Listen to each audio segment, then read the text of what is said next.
And this was part of the enhanced communication plan that the board discussed back in 2009 and agreed to and was placed on the agenda. And in my mind, it's not so much for the George and the others that regularly attend the meetings. It's more for those who may not come to meetings frequently or at all, and they just have an idea of how the procedure works. And that's how I read it, but I know there's some sensitivity for others. Well, and I think there are some important enhancements on it. The personal tax thing is a really important thing, and it wasn't addressed in the past, and I think it was an important thing that we added because there was a time when it was devolving that way, and this makes me feel better. Me too. I wholeheartedly support that. Although I agree with that, I think the way it's worded, it is offensive. Just for me. When I read that, I think it's kind of offensive if I'm a speaker. There must be another way to word it. I think personal attacks are offensive, actually. I think it's the other way around. It's offensive. I think that's my opinion. I can't think of a Take it better or way. leave it. I can't think of a better way to say refrain from personal Well, how else attacks. can you say it? I mean, And if we get too mushy about it, then I won't be thinking. Here's our wordsmith over here, and she's not saying a word, so. but there's no what. I, however, do understand your point. We take it or leave it. It's my. I think we definitely need it because if you weren't, maybe you weren't here in the board when we had I was. communication that was beyond belief. Oh, I agree, and I agree that something should be in there, but So, I'm just wondering to if say there's that- another way to say it. To be respectful towards. That might be better. Okay. So let's walk down, since we have them here, why don't we just walk down the bullet points and see if Okay. everybody agree. I'm so glad we have our attorney here too.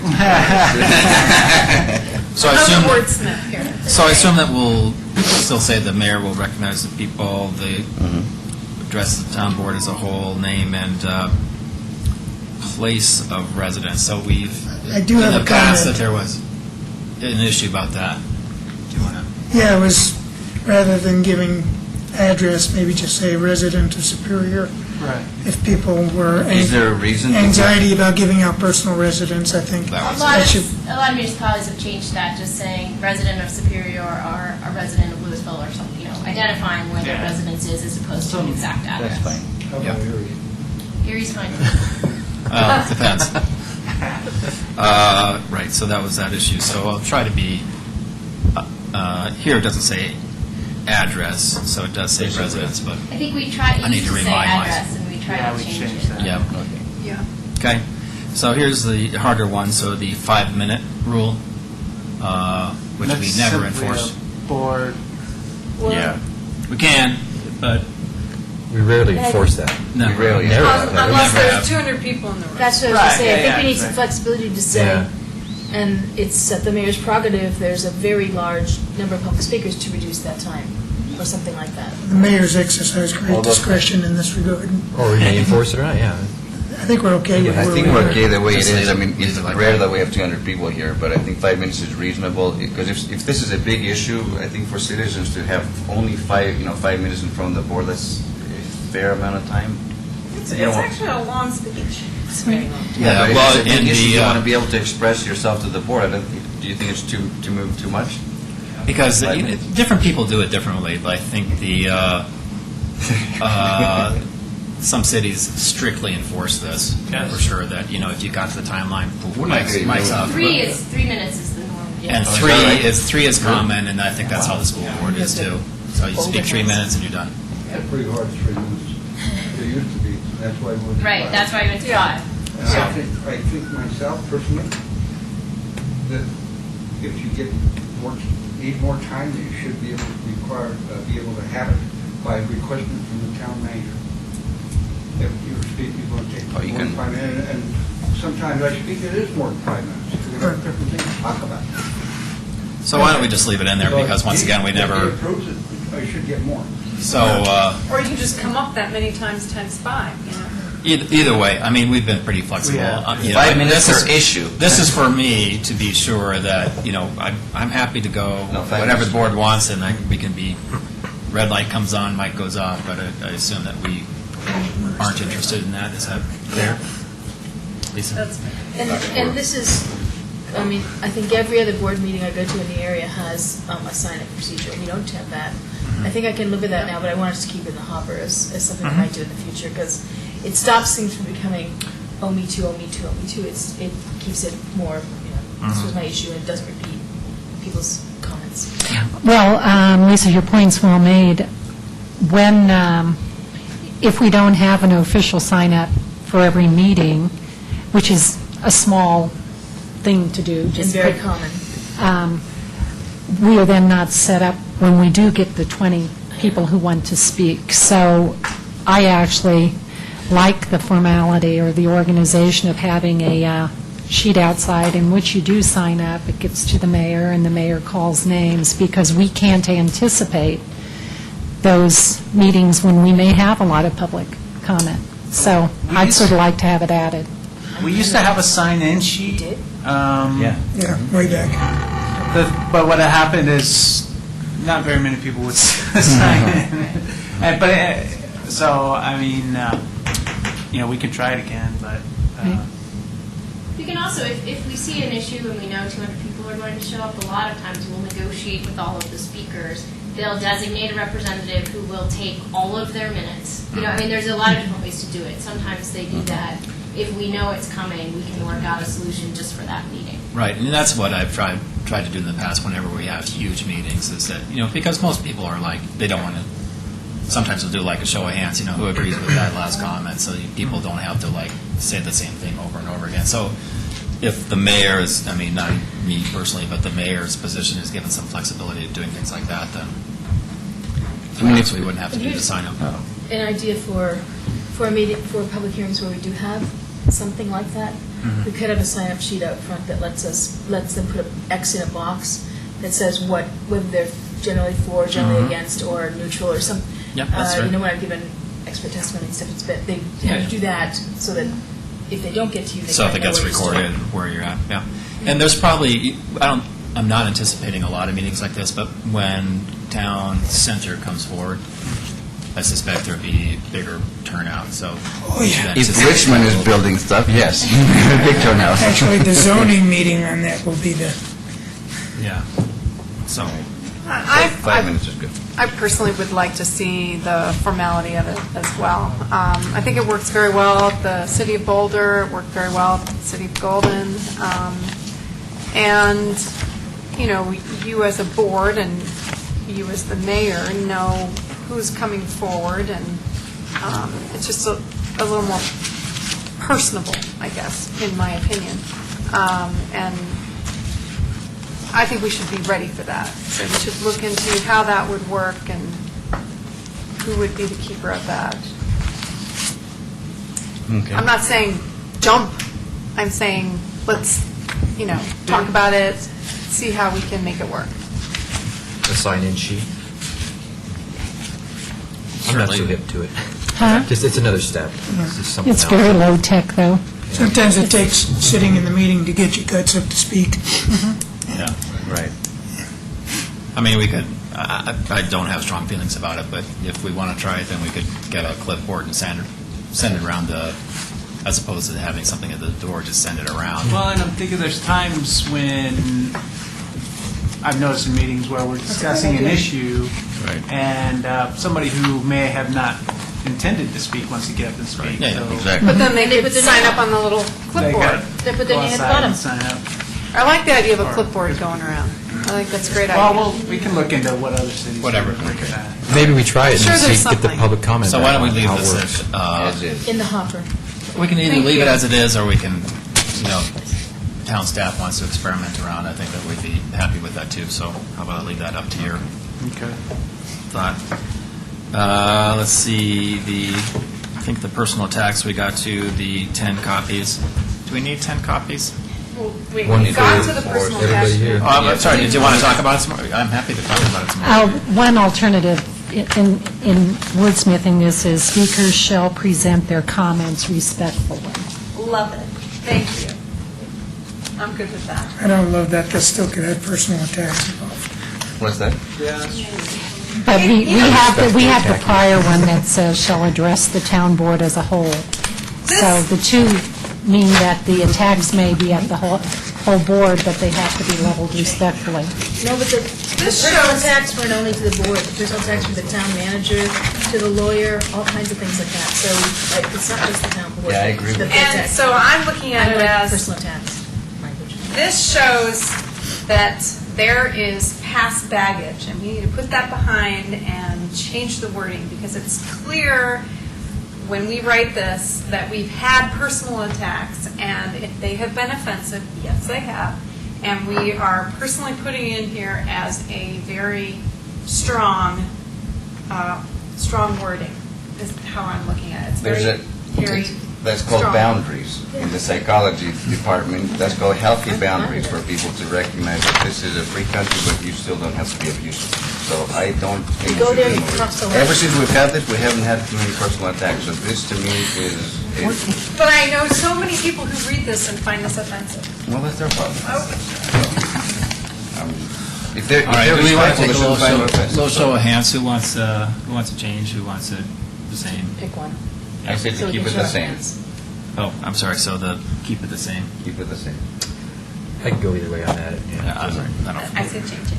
I feel like I could be victimized. There you go. One sec, George. We're going to get through the board. I'm not cutting you off. I just want to make sure we get through all this. So. I saw a personal attack coming. All right. So let's see. The 10 copies. I'm not sure what that came from. You need to show. For everybody here. Everybody, Well, including Sometimes somebody from the public will come and hand out something, and that way everybody has a Yeah. copy. Is that 10? Okay. Yeah. Does that add up to 10? Yeah. Well, with- 9, 10. with Oh, I those- see. Yeah. Okay. And- All right. Sounds fair. I mean, they'll never come with 10, but we can certainly put it in there. Some people have. Yep. Usually it's a copy that we send around, but that's fine. The response to the question, and I guess the same one. All of the next three are sort of the same issue. People have thoughts about it. I do. We're all elected individually. I see the mayor's responsibility as keeping this an orderly forum and keeping the boundaries established. But because we're not all, as a board, not all expected to agree, or to me, it's not desired that we all agree, I do believe we will have difference of opinions on whether a response to a question is indicated, or whether or not we think a comment from a speaker is appropriate or inappropriate. So I think that's actually a little too confining. I think we as individually elected trustees should always have the opportunity to weigh in. Yeah, sounds fair. Well, yes, Lisa. Why was it worded this way? Only the mayor has it. Why was the? Do you know why? No, I got called on. Oh, I'm sorry. You just keep jumping in. So the answer is, I think it was Worksession was pretty long. It was part of our enhanced communication discussion where people would come up with questions. Then we were trying to do things on the fly, trying to come up with answers. What would be, if you didn't have the answer, what would be the mechanism to get back to people? I think it was all sort of brought up as part and parcel. So if we're going to change, what I was going to say was, if we're going to change things on that part, one of the things I think would be great would be to make expectations be that we're taking information in, and thank you for the comments, but that in most cases, answers aren't going to be given, in that meeting. I think that was one of the problems we got, was people would say something, be back and forth for a really long time, and lots of different opinions. It lasted a long time, and it wasn't very productive. And I think realigning expectations, say that mostly it's public comment, thank you, and on occasions, answers are maybe given or something like that. But to me, the expectations are that we don't generally answer. If we're going to change this, the only change I'd like to see, aside from, sticking with being called upon to speak, you're running the meeting, but some indication that any board members' comments are the individual board members' comments, and none of us individually speak for the town when we're responding. That's, For the entire board. I think I take Sandy's point very well, that we're all elected, but we all speak for ourselves.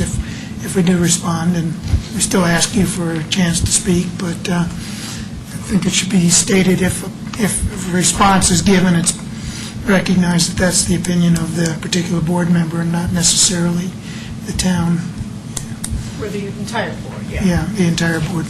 I'll make the disclaimer after the infomercial. Yeah, And I was just going to say that this is written policy, but it is not practice. We never, it never goes that way. Anymore. No, it doesn't. Anymore. Well, I try to, I mean, And you- I try to maybe you answer, used to. I try to answer factual questions when possible, if if the answer is known.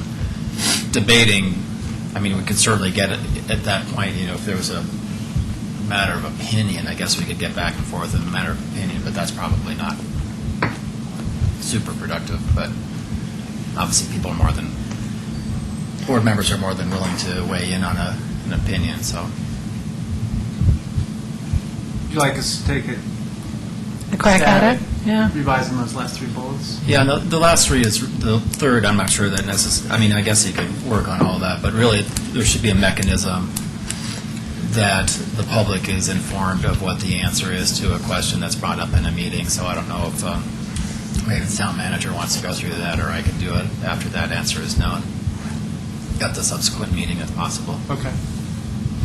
I would actually like to see the total formality on that. Any question asked at the previous meeting, the status, the answer will be provided, or the status updated by you, If or it's possible. At the next What meeting. we've been doing is getting back to that particular resident. Correct. And then updating the board through the digest. Right. Right. So the question is whether or not we should just go through that in a public, in case Right. somebody was listening to it. So Right. I don't have strong feelings about it because they could ask the same question. It'll be in our, whatever that thing is, our new online tool that I See, keep click waiting fix. till before. Yeah, the government outreach. Yeah. When is that going online, by the way? Soon. We wanted to make sure we had all the information that people would need to go to, common questions that all in place before they started using it. But Okay. we've started testing. Soon. So, yeah, It's a go request. within the next month. Yeah, go Yeah, request. yeah. Sorry. All right, so sometime when you have time, bring it back forward that we could just go through this again after you've taken a stab at the. Yeah. Okay. So let's adjourn the public, the work session before George gets to have a chance to say anything. I don't know. Hey, George. George, yeah. I know that. I Only I 2. appreciate that very Well, much. for- Well, there's I moved up to you a little the bit. 2 ends. I can hear a little better. Really. And George Kuffner, Superior. Very nice. This come in with a previous town manager, and I think it should go out with him. Would have went out with him. He is one that informed us in 2009. I was in the service once, and I got dictated to there, and that's why I didn't stay in. I don't need dictated by a board. I think everything should be eliminated here except the first 4, and add one there that the mayor or any town board member can respond to a citizen's question, period. So you're okay with people having personal attacks? How many times they do? Well, if I feel like I got you, I will. If I'm irritated enough, I will. You know that as well as anybody. Right. So I don't Hence think you- hence the reason. I say I don't think it needs to be put down there. People should have respect for the boards, and it's just another dictation to me as a citizen. I don't like that. That's why I wanted to soften it. So I think it should be cut out to the first 4. Just eliminate some of the ink and some of the space. Okay. So it's the environmental consciousness of George Kuffner. Thank you. All right, so we are going to take a couple minutes break. And Whoa. Now Gladys is here, and Gladys, you've wanted this brought up. Any comments? we can certainly do that, but I'm just saying the meeting's going to happen. Gladys. Oh, okay. So if anybody on the work board wants to Okay. take a break, then this would be the time to do that. Okay, so you'll do it during regular comments of the regular meeting? Sounds great. Okay. Okay. More time to think, Gladys. All right, so we will start the regular meeting here in a couple minutes.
Welcome, everybody. I'd like to call to order a Town of Superior Board of Trustees meeting for August 22nd, 2011. And Phyllis, if you'd call the roll.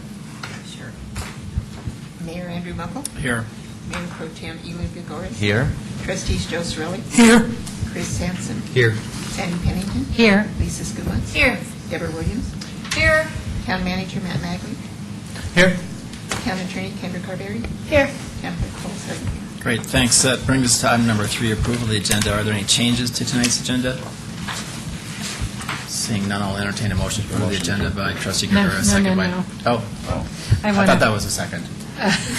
Second by Trustee Pennington. quick second. And comments? I actually want to pull 7C. Oh, okay. 7C. So adoption of the TerraCare. Okay, that'll follow the consent agenda. Motion by Trustee Gregorius with that change. Second by Trustee Pennington. Thank you very much. All in favor? Unanimous. Thank you. That brings us to reports, questions, and issues. Anybody want to start this evening? We'll start Okay. real quick. Attended a ProStack meeting last Wednesday where the primary discussion was Town 9 and to kind of dial that in a little bit for tonight's presentation, so I won't elaborate on that anymore. I'll see that in a bit. I have a question about sidewalks on Colton Road that are next to the Horizon. Is that managed by the town or is that managed by Horizon? I don't know. The reason I ask, for many years, it's I run out there quite a bit, and in the wintertime, the water pools and freezes there, Okay. and in the summertime, with the sprinkler system, I don't know if it's due to poor drainage, but it gets real slick. I think it's a buildup of moss. I've slipped Yeah, on it probably. many times. I now run on the rocks next to it because it's so slippery. When out running last week, I saw a resident walking. As soon as she got to the sidewalk portion there, you could tell she slowed down and then, boom, went down hard. And I think it's a hazard. It's something we need to fix. My guess is that most sidewalks in town are the responsibility of the property that's behind that, unless it's along public right-of-way, but I'm sure that town staff will look into that issue and get with the property owner Yeah, or take we care have of the it. sidewalk chase program that, so we'll contact Horizons, work with Simpson Housing on it. Okay, somebody's recognized it because they put cones out there now. So, That wasn't the town, so it must have been somebody from Okay. Simpson Housing. so that's something you'll follow up with the Horizon Yes, and uh-huh. make sure something Yep. is done? Okay. Chris, can I add to your comment? Yeah. I was actually surprised. I apologize if this has been in place longer than just this season, but that whole frontage along Colton has also been changed from, in my opinion, changed from grass to rock, and I was surprised. I No, don't. it's never been grass. It's never been. No. No, Yeah. always been from the rock. sidewalk to the street. It's been Right, rock. yeah. Right. Yep. Well, okay. I noticed it this year, and I frankly think it is an anomaly in the town, and I'm surprised it was allowed. Many years ago. Okay. That's when the districts were in place, 2 and 3, and they widened Colton Road, so it was part of their, they did the medians along Colton Road. That piece was a dirt road back. Dirt road? Yeah. Yep. Okay. It's right where the shooting range was, I believe, sort of in that area. Okay. Anything else? Thank you. Trustee Cirilli? Nothing. Okay. Trustee Skumatz? Nothing. All right. I just had a couple. One, thank you to the Mayor Pro Tem for running the last meeting. I think it was my first meeting in many years that I haven't been here, so that my family enjoyed having me along for the ride to the Grand Canyon, so I appreciate that. Thanks for letting me use the gavel. I appreciated that. We had no gavel injuries. No gavel injuries. Very good. And then, let's see, attended a Metro Mayor's meeting, mostly just network. I wouldn't really say there's anything in particular to report from that.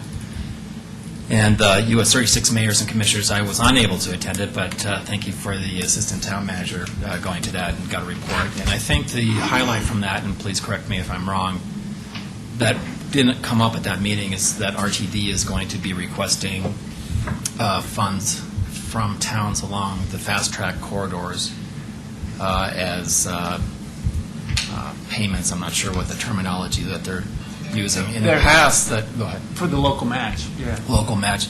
In the past, it had been thought that payment in lieu of cash was what they were looking for. So infrastructure improvements along the corridor that towns and cities and counties had done would qualify as the match, but now they're actually looking for cash. That's obviously causing some consternation with governments along the fast track corridor, and I'm not sure exactly how that's going to play out, but more should be coming up in a week or so.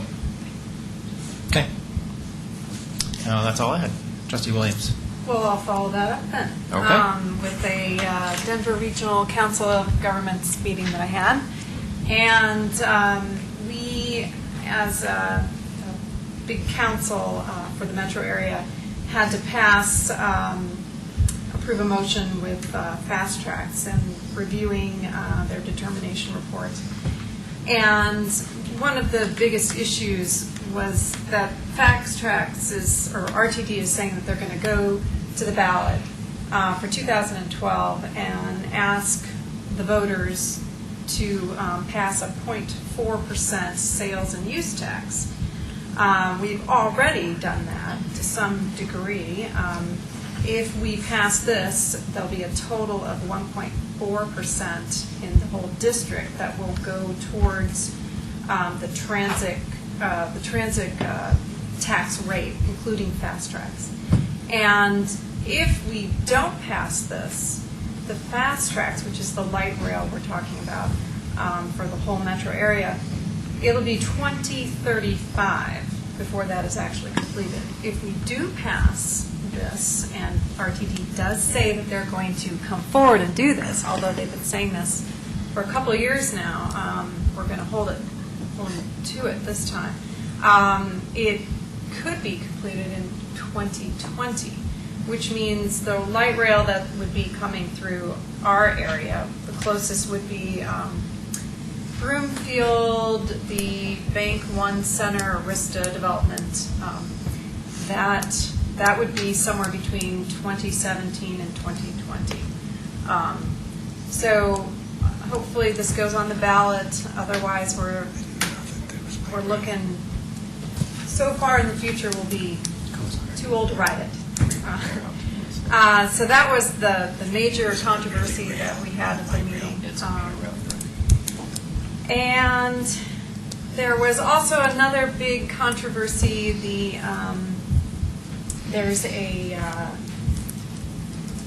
House and Senate in the congressional area that there's a safety lieu that expires at the end of September, and that is a funding and authorization bill that governs the United States federal surface transportation funding or spending.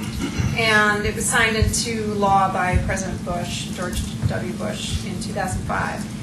And so it will expire at the end of September, which would mean that we would go back to, I think, 1993 expenditures, which would obviously not possibly fund our transportation system as it is today.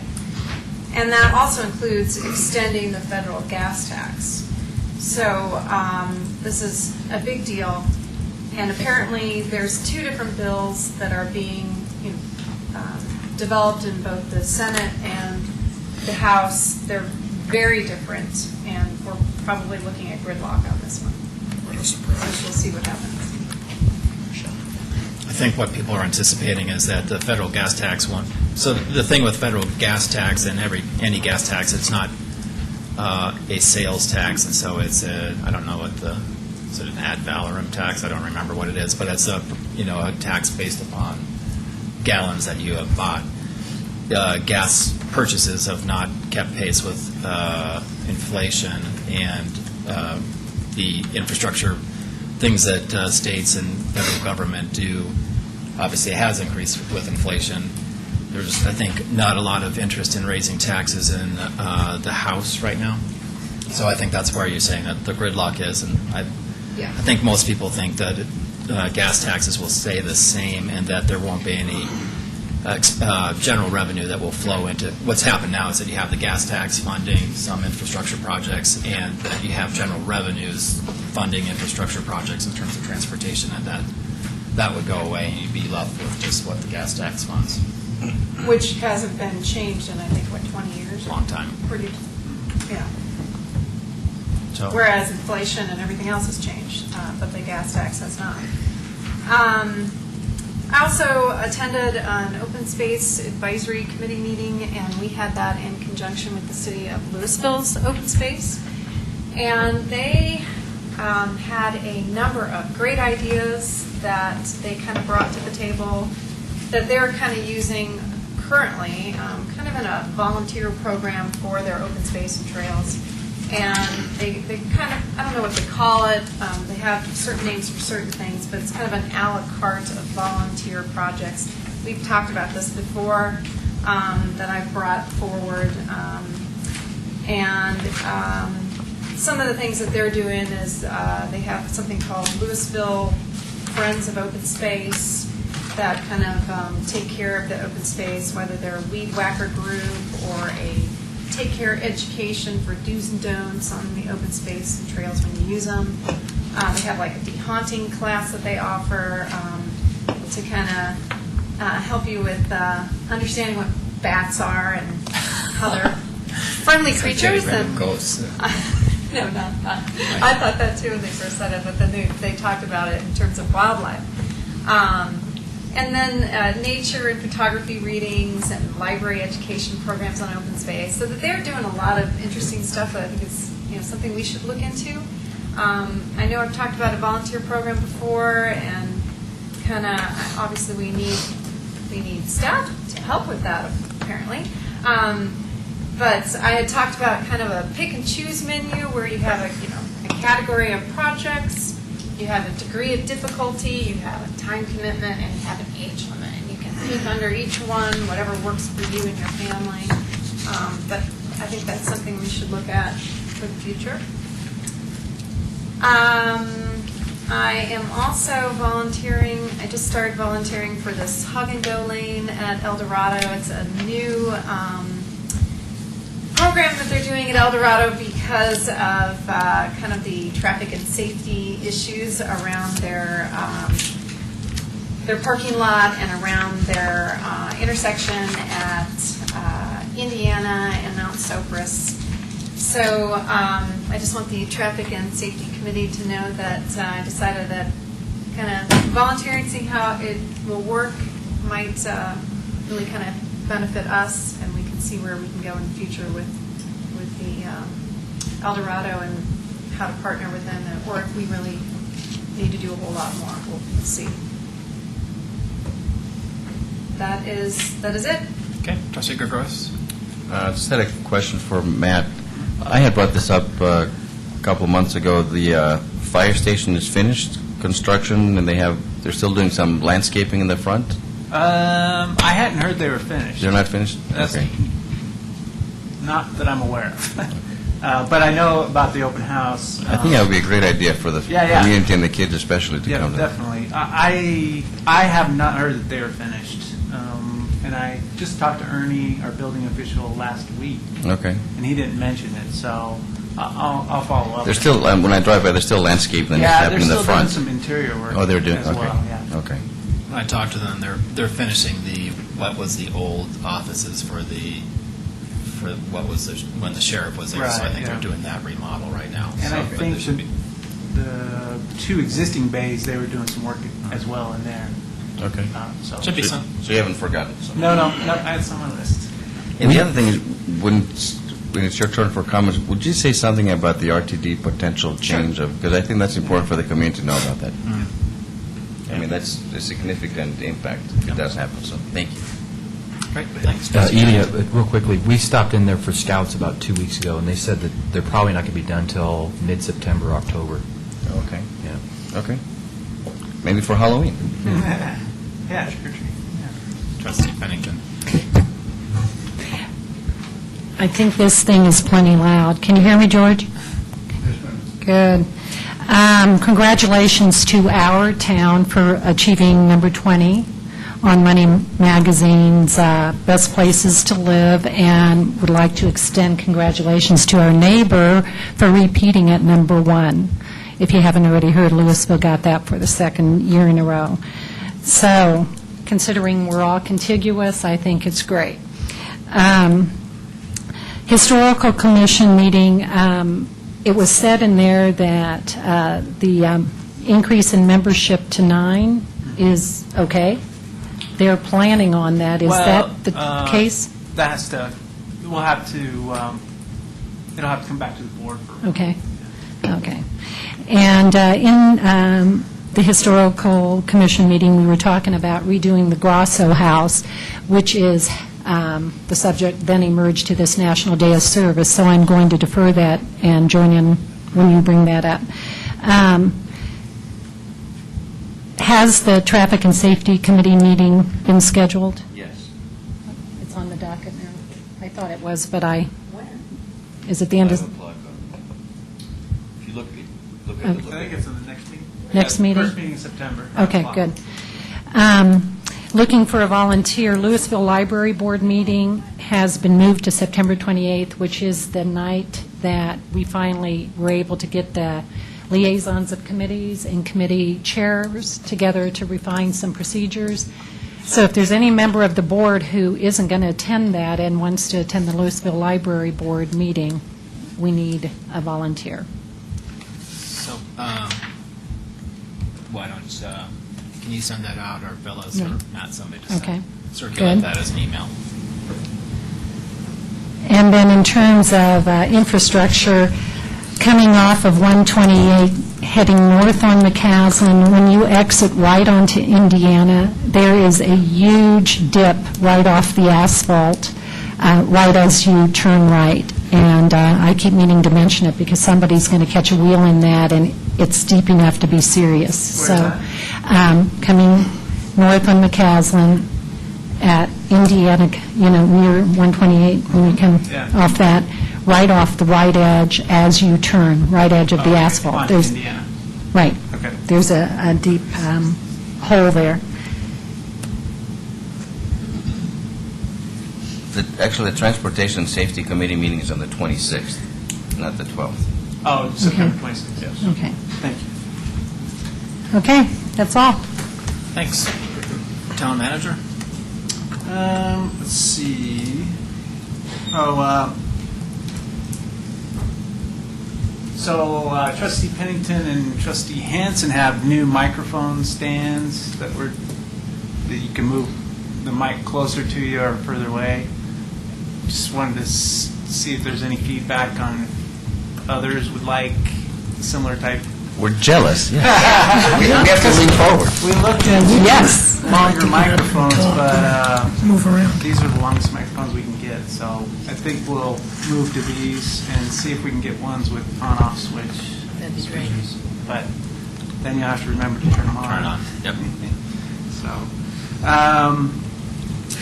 So, later, sometime this week, hopefully in the next couple of days, you'll get revised budgets. We've had some adjustments that we needed to make, and based on tonight's meeting, we'll have to make some additional adjustments.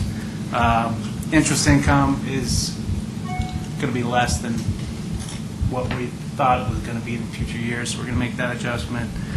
The vendor fee had at 0%. We're based on the board's vote earlier this year. We're going to change that back to 2.2%, which is what the state's at. And then, depending on the town night park discussion tonight, we might have to make an adjustment there. So, all that we'll incorporate those in the next couple of days and get it to you before the first Finance Committee meeting on Monday. Starting at 6, I think, on Monday. So, Are you going to send out an electronic copy? we will. Yes. Okay. And then, quote my other sheet. So the RTD, they have a new scheduler, this staff person, and they're trying to cut costs. And one of the things that they are thinking about, and we sent a letter out to their RTD board, is changing Route 228. And they haven't talked about, as far as I know, changing the time frequency. but more so the route. So right now, it goes from Colton to Rock Creek Parkway to McCaslin, and then across the highway to Louisville. And the two alternate routes that they've said that they're considering is keeping that on Colton Road all the way to McCaslin, and then north on McCaslin to Louisville, which makes no sense to us. Makes no sense. Nobody lives there. Right. I mean, really. Yeah. It's mainly park and right-of-way along Colton, so. Where would it be coming from? Broomfield. Oh, just all the way down. Yeah. So they don't really want to stop. Or another alternate to that was Colton Road to Indiana, and then north on Indiana to Rock Creek to McCaslin, and then over to Louisville. So we're going to continue to work with them and, see if we can change their minds on that. What about the Superior Colin ride? And the Collin ride, they're proposing to cut altogether. But our ridership numbers are similar to Parker, Thornton, Aurora, and Highlands Ranch. So, and I don't think they're proposing any changes to any of those four cities. So, we sent the letter to the RTD board members, Lorraine Anderson and John Thayer. Yeah. And we've scheduled a public meeting here at Town Hall on September 13th for members of Superior residents to come down and give them their comments. And hopefully some board members can make it to that meeting. And staff will be there, and so. What time is it on the 13th? 7 p.m. on September 13th. We'll put something in the newsletter, e-blast, and do all that. So, wanted to make you aware of that.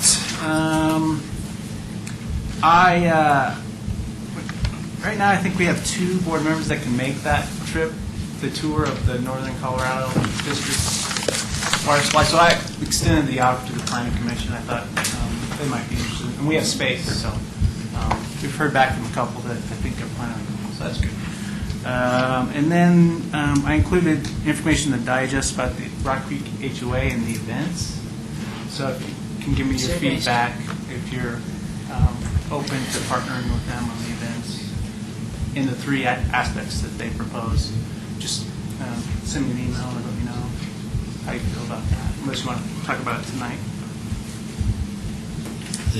So cash contribution, the eco, the zero waste event, and the lights, is that the? No, it was helping with their volunteers, to coordinate volunteers, recruit volunteers, the zero waste, and then the $5,000. I think it was, $5,000 contribution as a sponsor.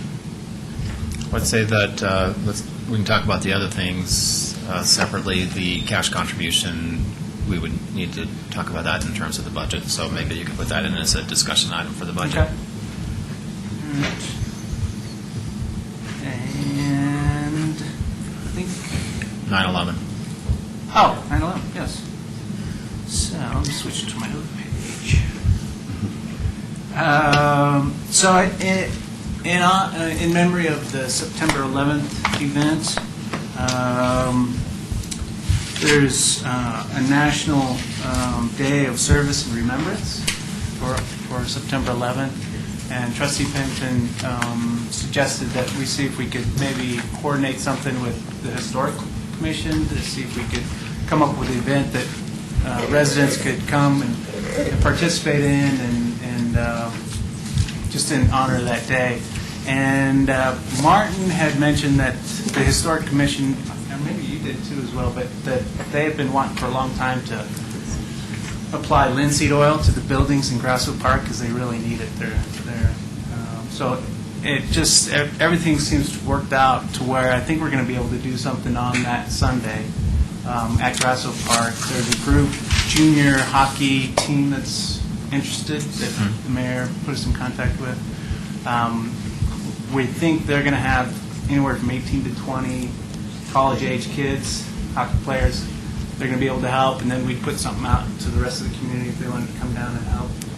Yeah, this is the 10th anniversary of 9/11, so somebody has driven this National Day of Service, and it just happened to coalesce when I was sitting in that Historical Commission meeting, and they said, we've got to do the Grasso homes.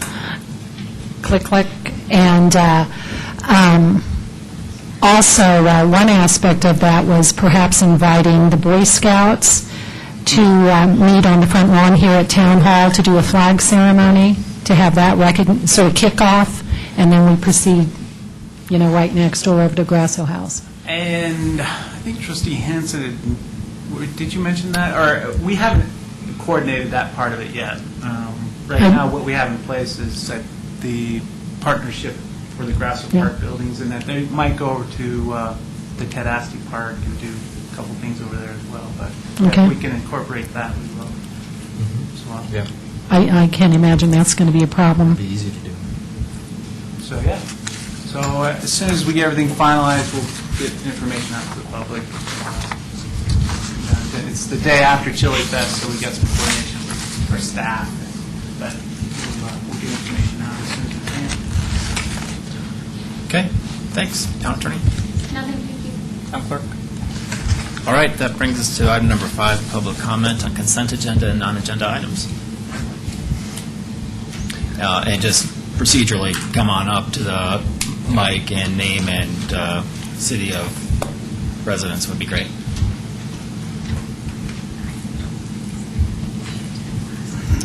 Gladys Forshey, 404 South 3rd Avenue. You can come and paint my red barn that day.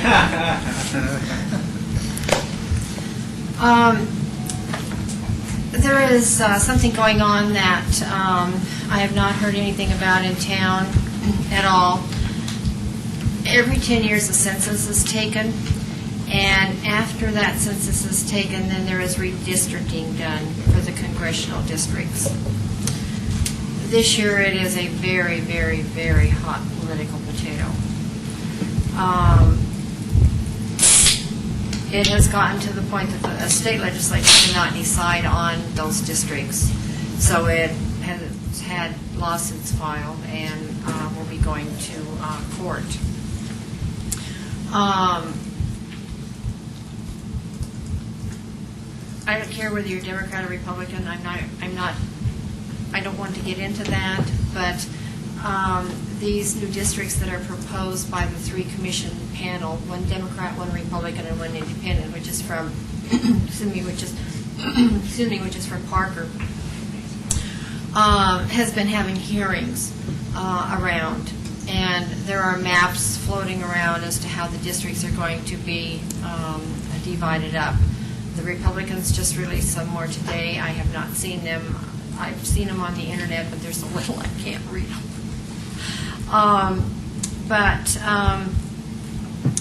October 17th, the judge will decide on these districts. The 2 maps that are floating around now just butcher Superior. And residents need to be made aware of this issue. On September 1st, there is a redistricting hearing in Broomfield at the City Council chambers, and people need to go and voice their opinion. You need to study this scenario very closely because it results from the state constitution as far as the redistricting, and the state constitution doesn't allow any fracturing. Superior has been fractured for the last 10 years because Superior is in another, with Broomfield and everything, totally away from Bulwer County. Bulwer County is where we have to pay our taxes, do our business legally, and that sort of thing. So that's one map that is floating around, other than what these come out today, and like I say, I don't know what they are. But one that is extremely upsetting and viewing is Superior will be divided in half. Everything north of Colton Road will be one district. Everything south of Colton Road will be another district. So that means it will have 2 representative senators that would be representing Superior.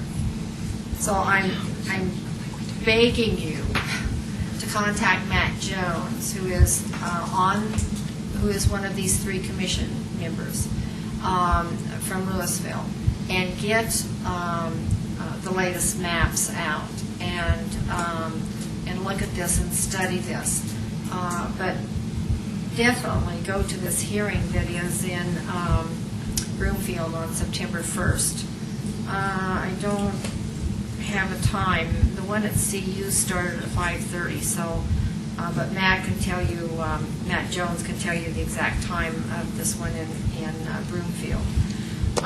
But as elected officials, it's going to affect Superior horrifically with this redistricting when it comes to getting any help or any funds from the state. So as elected officials, you need to educate yourself. We need to get the word out to the people that if nothing else, they can send an email. And the email address that I have is REAP, R-E-A-P, 2011 at state.co.us. And even if you send an email and let your views be known, and I don't care, it's not Democrat or Republican, I don't care about that. I just want Superior to have a representation and voice in this, because we're going to get slaughtered. We're going to get slaughtered, whatever they decide to do with this redistricting. That's because we're down here in the corner of Boulder County. Nobody has wanted us, and everybody's stomped on us for years, and it's time that we speak up. And I would very much like to see something on the CAC side, on the town website. People start screaming and hollering. I've been grumbling for the last 10 years, and then, of course, there wasn't anything that could be done about it until now that it's time for that redistricting to be done. I wanted to ask, will copies of the budget be available for residents to review also? Yeah. So I can get a copy, or do I have to come to the town hall to look at it, or can George and I share a copy and pick the sucker apart, or? Yeah, I mean, we have copies down here, and we can get you copies. Okay.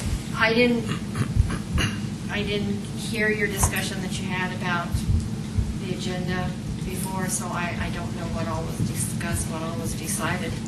I will say that George is right. All of that started with our former town manager, and there were massive problems with that town manager. And residents have a right to stand up and speak, and we do not have the right to be discriminated against by being timed in our speech. And if you want to talk further about that, I will be more than happy to show you my letter that I wrote to the Department of Justice in Washington, D.C. So that 5 minutes needs to be taken off the agenda. Okay, thanks.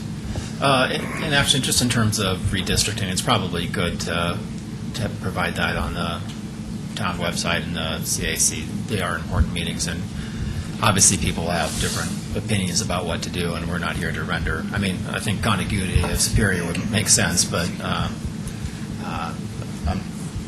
besides that, I'm not sure we need to necessarily render an opinion about what the district maps should look like, but I'd like to make sure that residents have opportunity to attend those meetings, and I suspect not many people know about them. Gladys, I really appreciate you bringing that forth. I have actually followed it, and on the subject of contiguity, can staff work on the behalf of the community on that particular aspect of the issue, or is this off limits? We could probably draft a letter saying, to whoever that, Yeah, no matter what you think the right map is and where you want to put people, we believe that the contiguity of the town of Superior makes sense, and we would be opposed to any district map that would be. And contiguity is one of the listed factors that they have to consider, so it's perfectly Right, legitimate. so dividing the town Right. half And doesn't it's make not much like sense. we're Erie and growing dramatically as well, and things will change. We're pretty close to where we're going to be for a while. And on this particular issue, it is so, it's such a hot button, and it's right in front of us. I would actually ask staff to keep us in memo form, or just forwarding the newspaper clippings to us, et cetera, of what's going on in this debate, because we don't all necessarily catch all that, and I think keeping everybody fully informed is a good thing. So we'll, if it's okay with the rest of the board, we'll draft a letter and for my signature just on behalf of the board and send it to. Yeah. Basically saying that without any other details, if that's okay with everybody. Absolutely, yes. Okay, thanks. Additional public comment? Welcome, thanks for coming.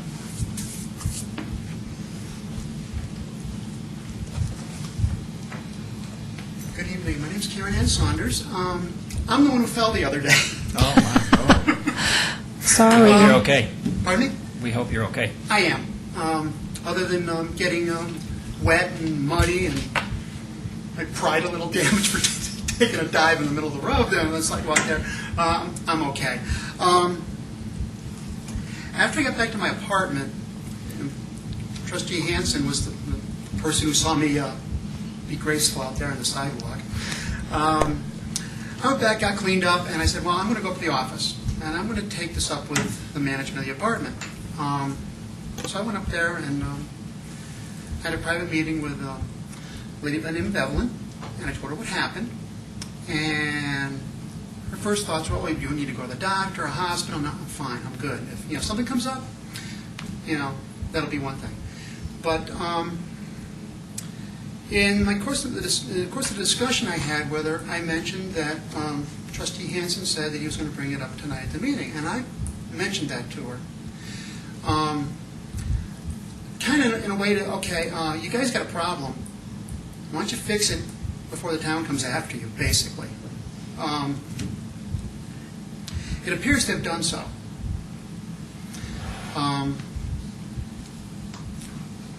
When I left Evelyn's office, she was grabbing a camera, and she was going to go out and take pictures, and she told me she was going to contact their vendor, their landscape service or whatever. And I know for a fact she did follow through, because I saw her drive down the little golf cart right down the road, down the sidewalk. And I didn't check Saturday, but yesterday in the afternoon, the sidewalk was dry. This morning it had some water on it, so I walked about 7:10, I went around there. There was some water, but at 2 o'clock it was dry, and on my way here tonight it was also dry.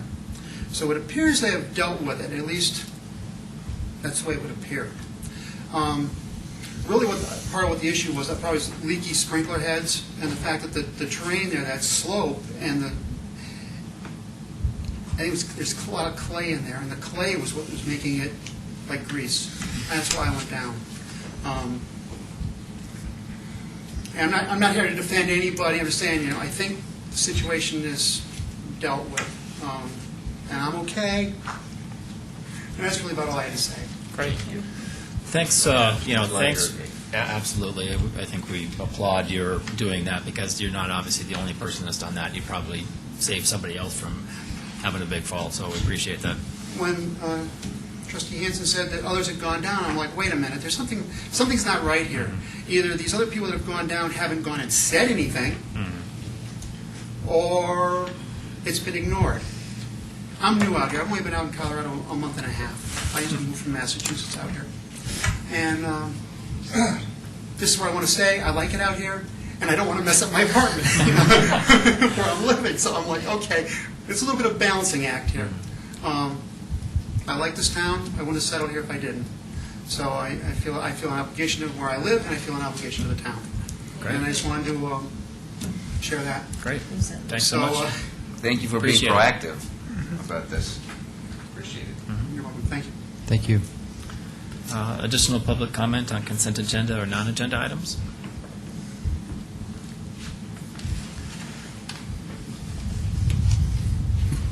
Jeff Kramer, 209 Mohawk Circle.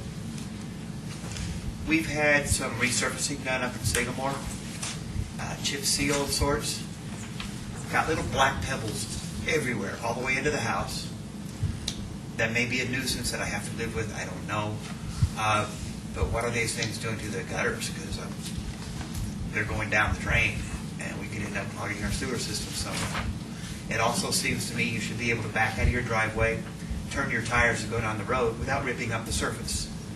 That's not happening. The surface is getting ripped up. You see it in front of almost everybody's driveway up there. Has anybody been up to inspect it since they finished their job? Where the black surface comes up in a vertical to a concrete, most of those, it's not a good joint. There's puddles forming there. There's globs of the black goo in front of some gutters, close to the manhole covers. Tends to be a place that they gather. I mean, big globs, thick globs of this stuff that's going to snag snowplows. I'm just hoping we can get somebody up there to take a look at it and maybe get it repaired. I was told over the phone there's a 7-month, what was the word that was used? Warranty? Say again? Warranty? No, not warranty, as far as the stuff peeling off, curing process or something. Curing wasn't the word. Shedding, a 7-month shedding process. And that just seems wrong. I've got these little black pebbles in my house. It just doesn't seem right. And I also have one other small issue. On Sycamore, the trees, the crossover from Target to the park, those trees are hanging down so low I can't see if there's a kid going through that crosswalk. As you exit from... As I'm coming down Sycamore, I live in Sagamore back behind there. Yeah. As I'm coming down out towards McCaslin, I slow down to about 5-10 miles an hour to go through that. I know most people don't. I slow down because I can't tell for sure if somebody's in there. You know, we could trim that up some and make it much easier to tell somebody's in there. Okay. That's all I I'm have. sorry, the location again, can you tell me? The crosswalk from the Target Shopping Center to the restroom playground facility of Town Line Park, Okay, right there in the median of Sycamore. okay, Yes. okay. The tree's about this far from the ground. You're right. Yes. I've noticed that as well. That's all I have at this point. Great, thank you very much. This would be a good one where in our enhanced communication package that maybe the town manager Yeah. can bring this back for a response at the next meeting. And when that meeting is? Let's see, someone told me September 12. 12? Well, for what? The next meeting? No, I'm just trying to calculate from that. Yeah, the next meeting's the 12th. And in the meantime, if you have questions, I'm sure that somebody from town staff would be happy to chat with you. It reminds me that one of the stop signs on El Dorado coming towards Superior Elementary School is also mostly hidden. Okay. All right, additional public comment on consent agenda or non-agenda items? George Tucker, Superior. Matt, what did you say about the microphones? I think the two we have is excellent, so I'm going to be Arlie Burke and say full speed ahead and get the If rest. if I can get Trustee Pennington to hold up hers, Or Mr. Hanson. No, I've got turned off. Can you hear me? Yeah, you can. Good. her microphone, it's movable now, so she can move it closer to, see, we're going to get more. Yeah. Thanks, Ben. As soon as I come in, it's very loud and you can hear. So let's get the rest of them on order right away, please. Okay. Include the attorney and the town manager. Very good. Additional public comments? George, could I add something? Could we also actually put one up there? Sometimes I have trouble hearing the speaker, so I say all around. All I right. second that. Very good. That one might be a little difficult because of the slant on the podium, and that can move. The podium can move. Well, Work on it. Okay. Additional public comments? Seeing none, that brings us to item number 6, presentations. And with that, we're discussing the review of the Town 9 Master Plan. Mr. Magley? Sorry. I was already on consent agenda. So Yes. Yeah, thank you, Mayor. Tonight we have a presentation by our Parks, Recreation, Open Space, and Trails Advisory Committee and town staff. Martin and his staff, along with our consultants and the ProStack committee members, have done worked hard to bring this back to the board for the master plan. Tonight, presentation, Chris Strapinski with Greenplay. We'll start off, and then we have Jim Payne, our chair of ProStack, and then I think Shannon Weber with Design Concepts, who actually was the consultant that came up with the master plan, will also be part of the presentation. So, Chris? Great, thanks. Oh, yeah. I am Chris Strapinski with Greenplay, and very happy to be back in front of you again to bring you the kind of the next step in this process that we've been going through with ProStack in the community about the development of, or further development of the Town 9 Park.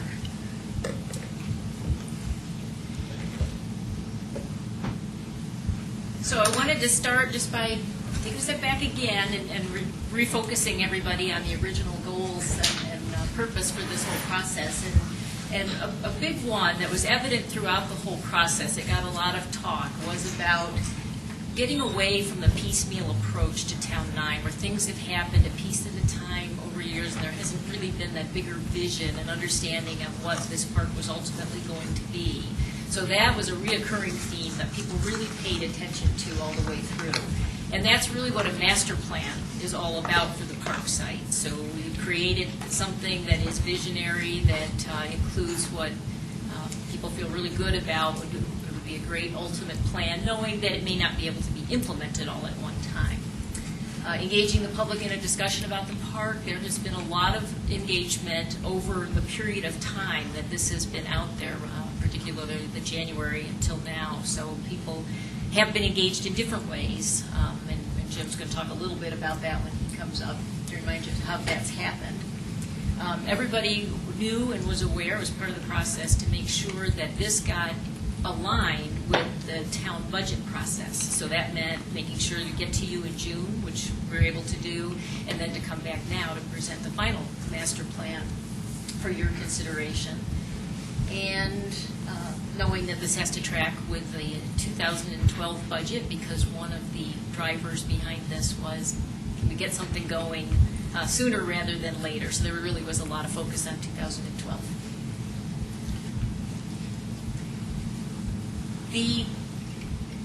The idea behind or thinking about a reasonable price tag for town board consideration is that everybody recognizes that there are a lot of things that the town needs to do, and this is one of many things. And so the board, or the committee, has had its eye on something that's reasonable and could actually make its way through the budget process. So not knowing what that number was, they did spend a lot of time talking about that and trying to make sure that the plan is reasonable for that consideration. The other thing was in keeping with the master plan finding back from 2005 that there is a lack of the neighborhood park in this community. I mean, there is the park out there as it exists today, but to really think about keeping with the nature of a neighborhood park with the further development of that. And so in particular, the intent is to serve primarily the people within that 1/2 mile radius around the park. Generally, that means that people are going to be walking to the park for the most part. That would typically include things like the picnic areas, playground, outdoor courts for basketball or tennis, paths, walking paths, limited parking. There's parking out there already, so that was certainly kept in the mix. There isn't always parking in neighborhood parks.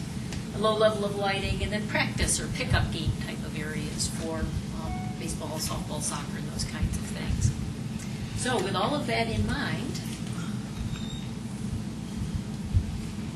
Jim is going to talk to you as the chair of ProStack about this engagement process and what happens along the way for our committees. Can I ask a question? Can you go back one slide? Maybe not. No, can't be done. Okay, so one more. It says, able to be accomplished beginning 2012 with focus on the first 3 years. Are we talking about phasing the development of the park over 3 years? No or yes? No. No, these were the original Okay. guidelines All right. that we wanted to at least meet, but the priority was always to get Do it in something 1 done year. right away, yes, and we've addressed it that way. So Jim Payne, I'm the chair of ProStack. Good evening. ProStack being the town's 9-member Parks, Recreation, Open Space, and Trails Advisory Committee to you, the board. And when we last presented to you on the 27th of June, it was to give you the results of what was at that time a 4-month process of community engagement focused on the neighborhoods of Original Town and Sagamore regarding plans for the further development of Town 9 to achieve a complete neighborhood park. And at that time, I went through this in some detail, and more detail than is up there, and I will not do that today, but I did want to emphasize that from the start, ProStack and staff felt it important to make exceptional efforts to assure that the neighborhoods were aware of and closely involved in the park development process so that this neighborhood park would reflect the neighborhood's needs and priorities. And we believe that we have met that goal. And we appreciate the public support and input on that score. To that end, we did things like door-to-door canvassing in Original Town and Sagamore to publicize and explain the process in the beginning, and we used postcard mailings for all of these various meetings, and in addition to distributing flyers, and we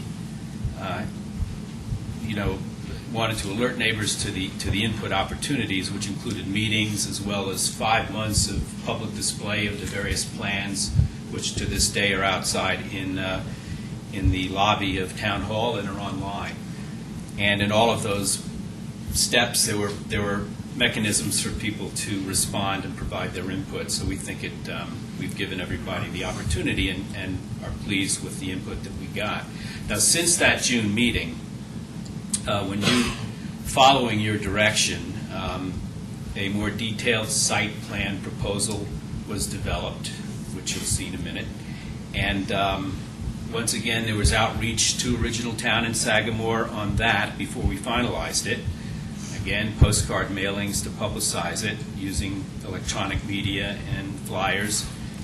And we actually had Trustee Hanson provided us with realtor boxes, which we put in the park and in key locations around the neighborhoods with the flyers to try to get them out into people's hands.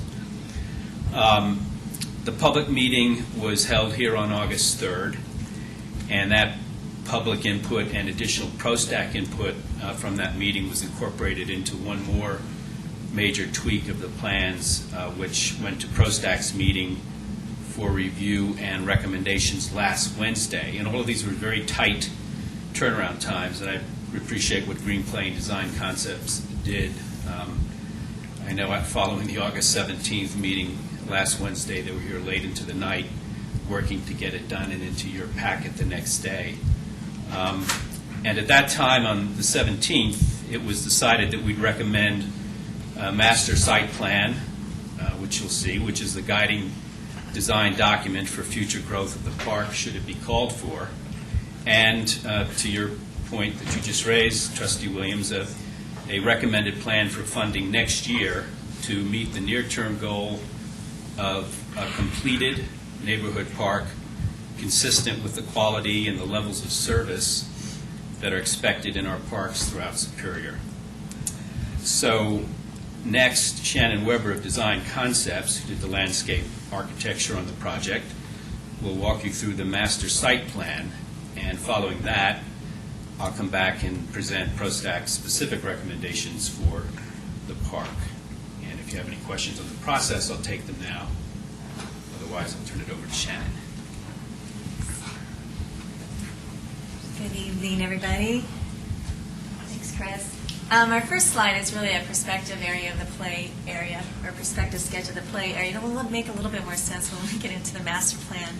But basically what we wanted to show here is we have the upper play area that's existing now, and then we're dropping down to two different tiers, or two different play areas to incorporate more play equipment and a little bit more exciting play equipment into the whole park.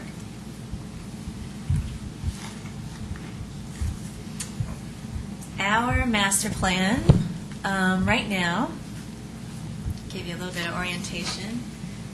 Right now, the play area that's out there right now is in this location right here, and here are your restrooms with the landscaping that goes around it. So what we're proposing to do, and I'll start from the left and work to the right, I think that's a little bit easier. For the master plan, we want to incorporate a full backstop, a very well established, an anchored backstop that includes a ball field, which is, the baselines are 60 feet, and then the outfield is 200 feet. So it'll either be skinned base runs or skinned base areas, depending on what we come up with, but that is the plan for the ball field area. In that, we included a storage shed so that they can store equipment and that sort of thing. It's really close to the site. With that, we included fitness core stations, and you'll see that all along the perimeter of the site throughout. And we noticed they're kind of right now they're half circle dome shapes that we show throughout. There's one there. We have one down here. So that's incorporated all the way through the master plan. We have the multipurpose field, which is existing now. We're just going to not really extend it or anything like that. We're just going to, if anything, improve it just a little bit. Everything that you see tree-wise is existing. We do add some more trees and plantings down here, and we'll get into that a little bit more.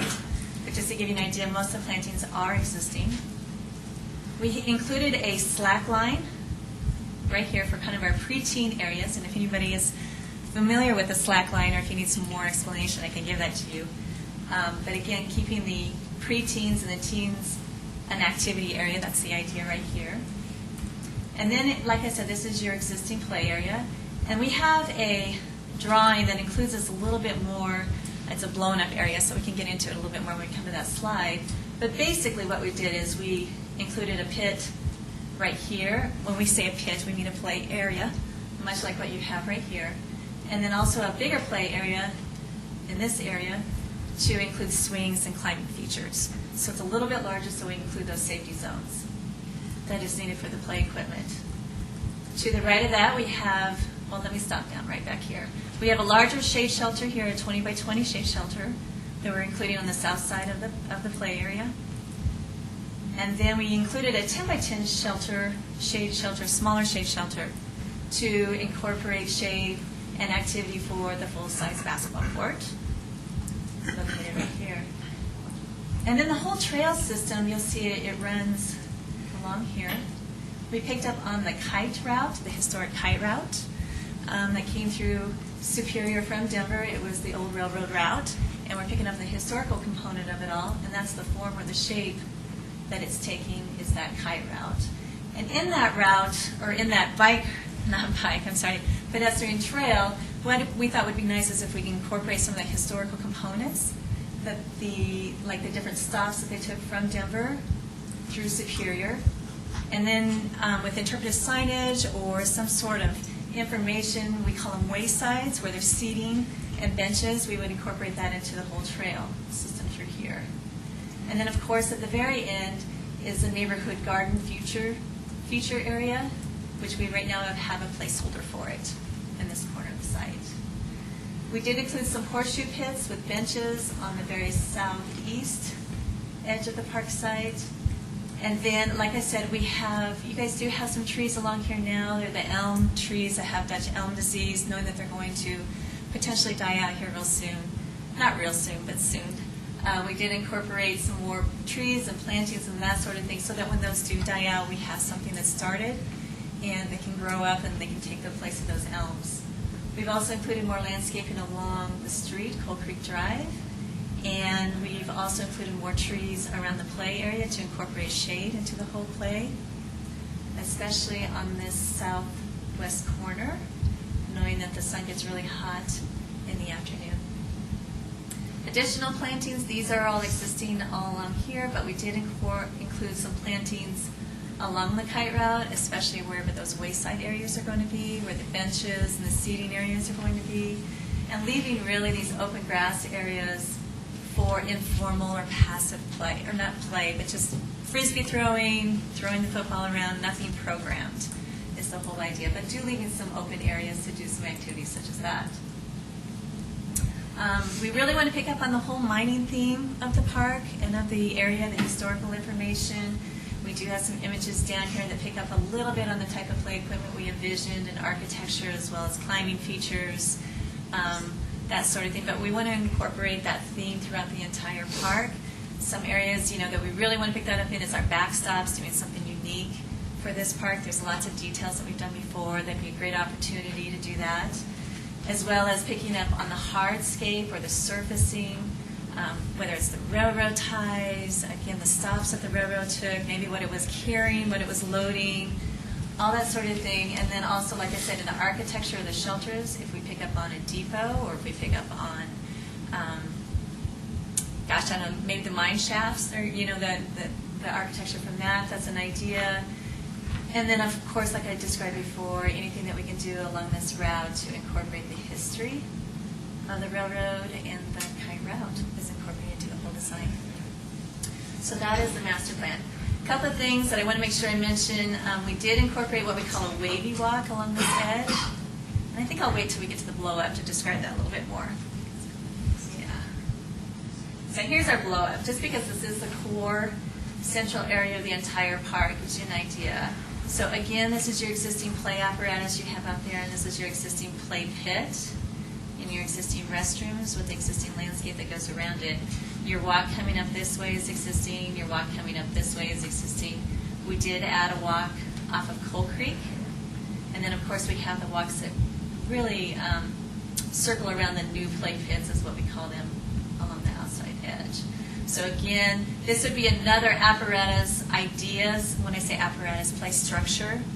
But picking up instead of more the platform and post that you have here, doing something a little bit more unique for the upper body challenge, climbing, that sort of piece there. But that's something that we can work out in details later, and incorporating a couple of other pieces.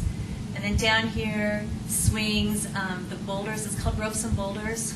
Play equipment are just ideas that we can incorporate into this whole play area. So it's really all about swings and climbing in this play pit here.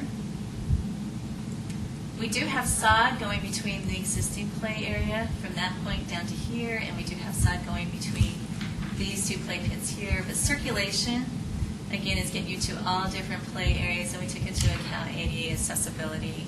And so if we have to do any slight ramping, we'll do that. Also, this piece, these pieces here that you see in purple or blue, again, back to the ADA accessibility, if we can get, we call it pour in place surfacing, so it's the spongy material you guys might be familiar with in play area, gets you out to some of these play components here. And then because this is on the top of your hill and a lot of your we call it engineered wood fiber blows out because of the high winds, in the master plan, we are proposing doing the pour in place surfacing for the entire pit area, so that you guys don't have to keep putting the EWF back in there. We do have a placeholder for the teen activity in this bottom corner. The slack lines that I was talking about previously are here. And then again, the larger shelter, shade shelter is here, and the smaller 10 by 10 shelter here with the full basketball court is right there. And then, of course, like I said before, all the landscaping and the trees to incorporate shade into the whole play area for seating, just observing, enjoying the whole play activity is right here in the center.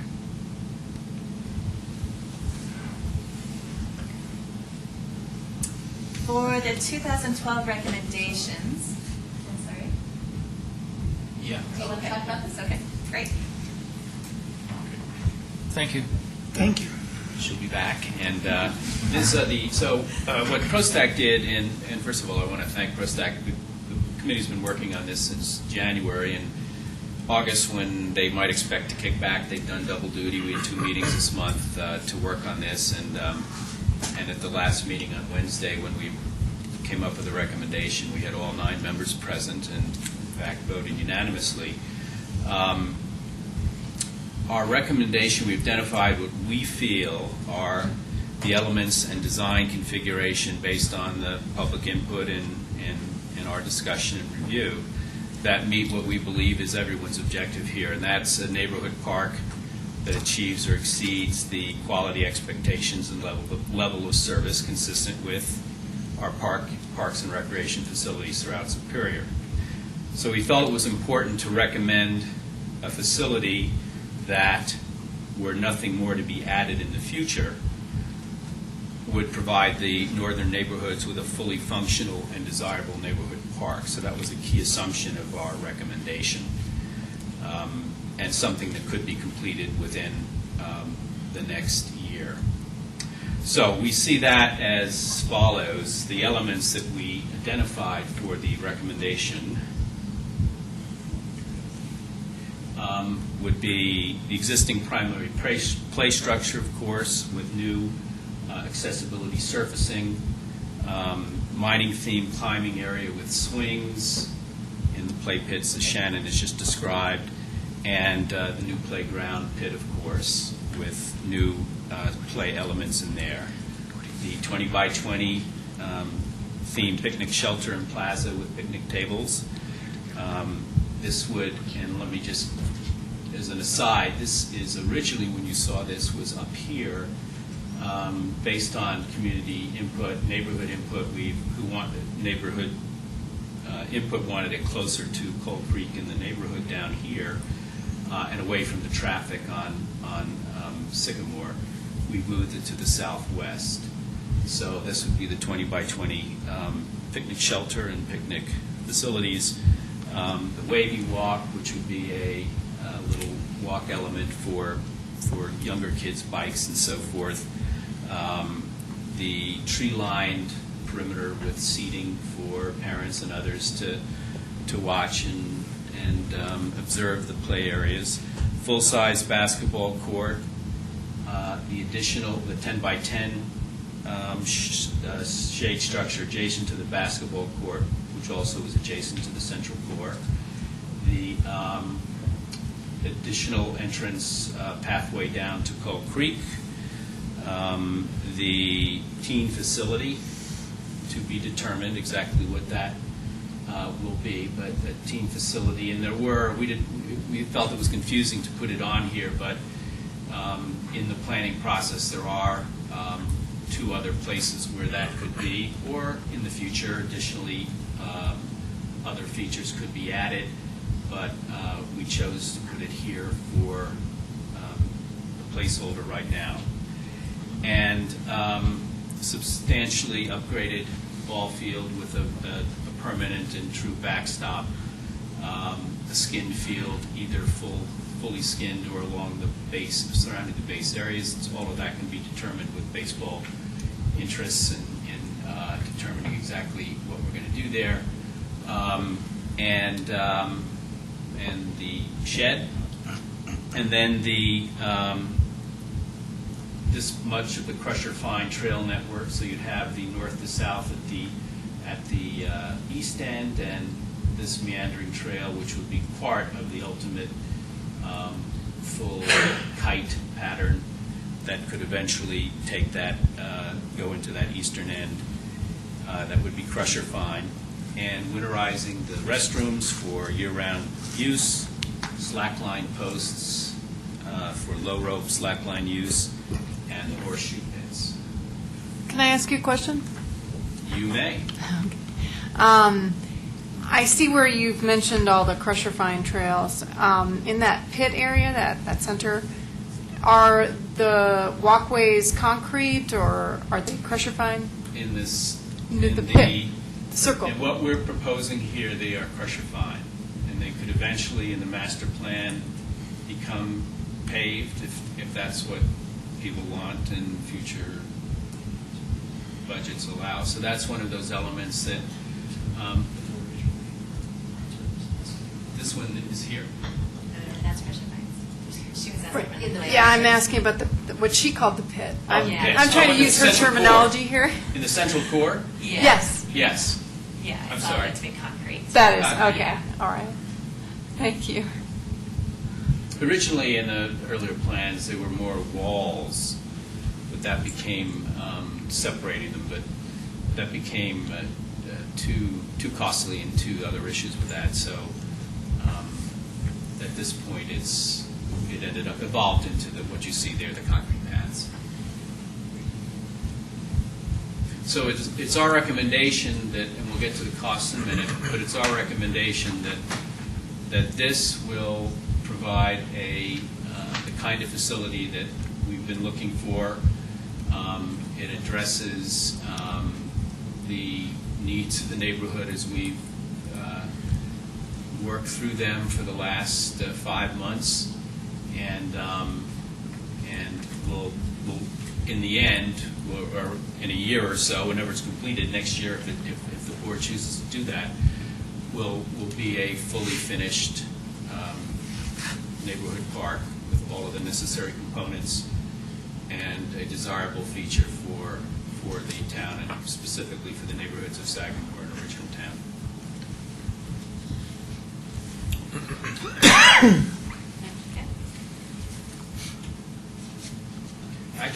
Yeah, so this question of what would be left on the plan, and as you can see.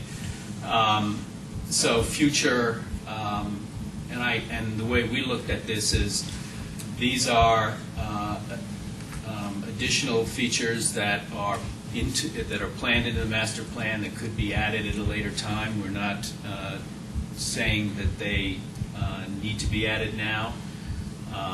You'll see the budget differences, but and by the time you get to this stage, there could be other changes that evolve from neighborhood demands.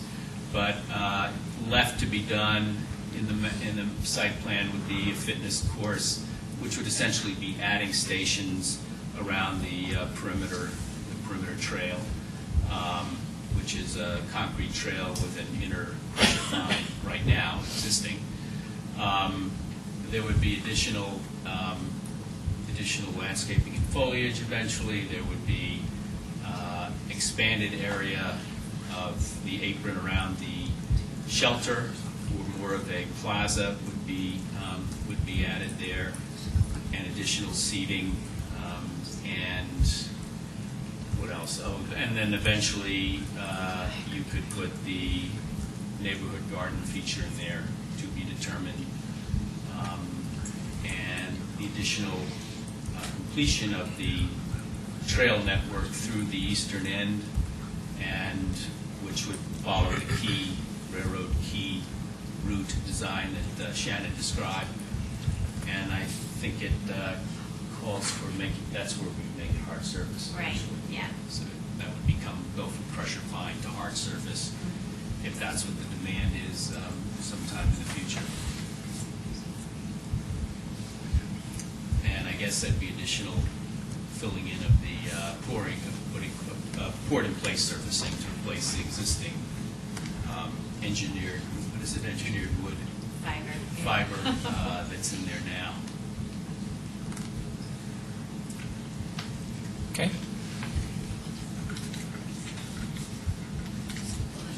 Yeah, it's just a Yeah, real quick graphic. Yeah, why don't you talk Okay, about I know.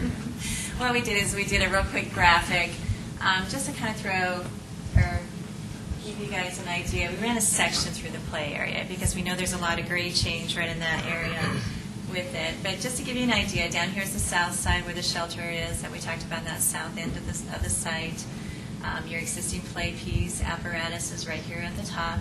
And then, of course, the grade changes, and we have that lower apparatus down here in the other play pit. It's kind of hard to see in this picture, but there are some seating areas in through here. We do have the pathway that goes on the west side of the play area that ties into the shelter. And then also just incorporating more landscape and trees for shade and shelter of the whole play area. Yeah. In the core, Yes. are those trees intended to grow into climbable, durable trees for children? Yeah, we'll make sure of it. I mean, what we have, let me go back to it really quick. Whenever we do a play area, we always make sure that we incorporate trees that can handle it. And what the purple ones are what we call an ornamental tree, so something that gives you a bloom in the spring and great fall color. Tend to be smaller trees on the outside edge, and then of course you can see the majority of the trees in the center of the core, and on this outside edge are big canopy trees. So we're looking at oak trees. We're going to be looking probably not the ash, but we may be looking at some maple trees, things again that are very sturdy and are definitely capable of handling Colorado's climate. But yeah, we would definitely make sure of that. Okay.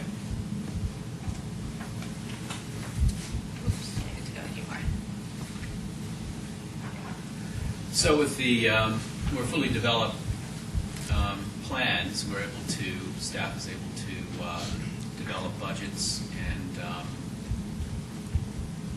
and this is what we're looking at. The total master site plan, as we depicted it in the first major plan that Shannon led you through, is in the $900,000 to $1 million area. What we are recommending for a completed neighborhood park that we feel meets the input that we receive from the neighborhoods and what we know to be the requirements for a quality neighborhood park is in the $700,000 area. And obviously the difference is $200,000 of future enhancements if it were decided or chosen to go to do those additional pieces at some point.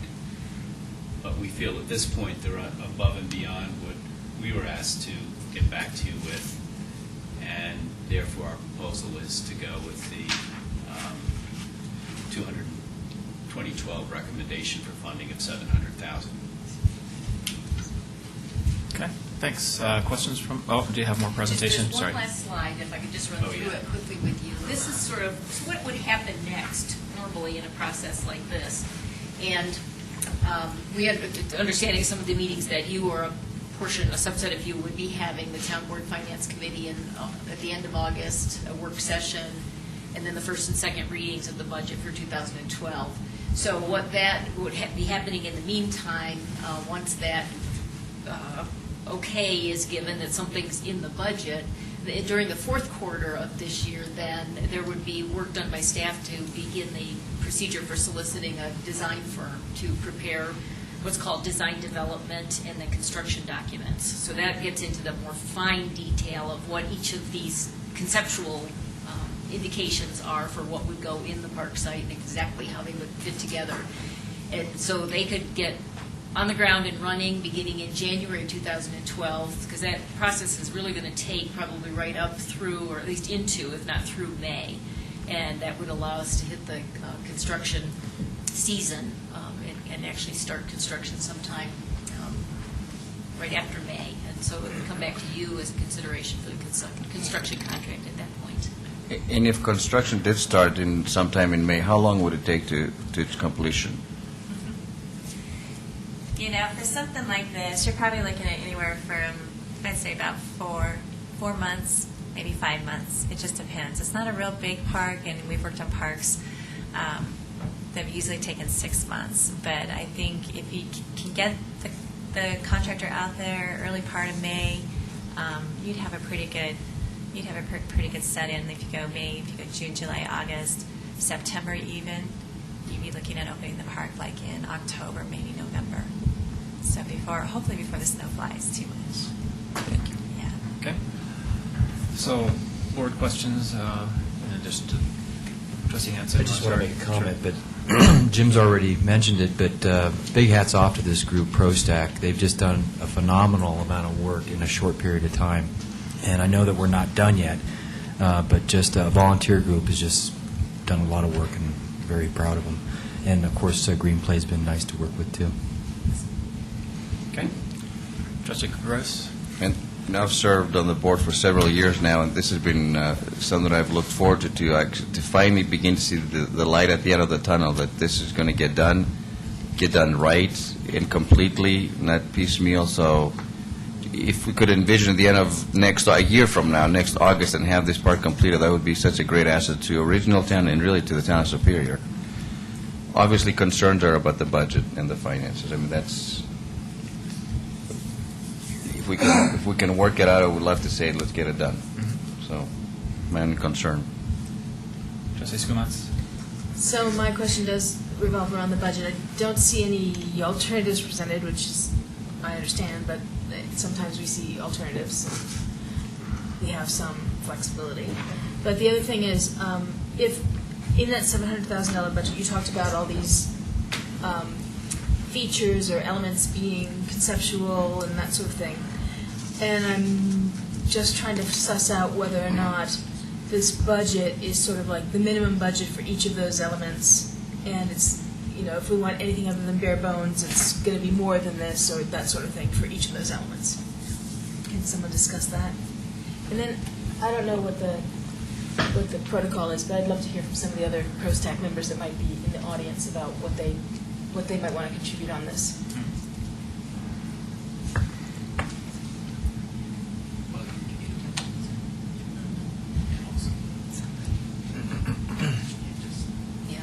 The intent was to provide you a conservative budget.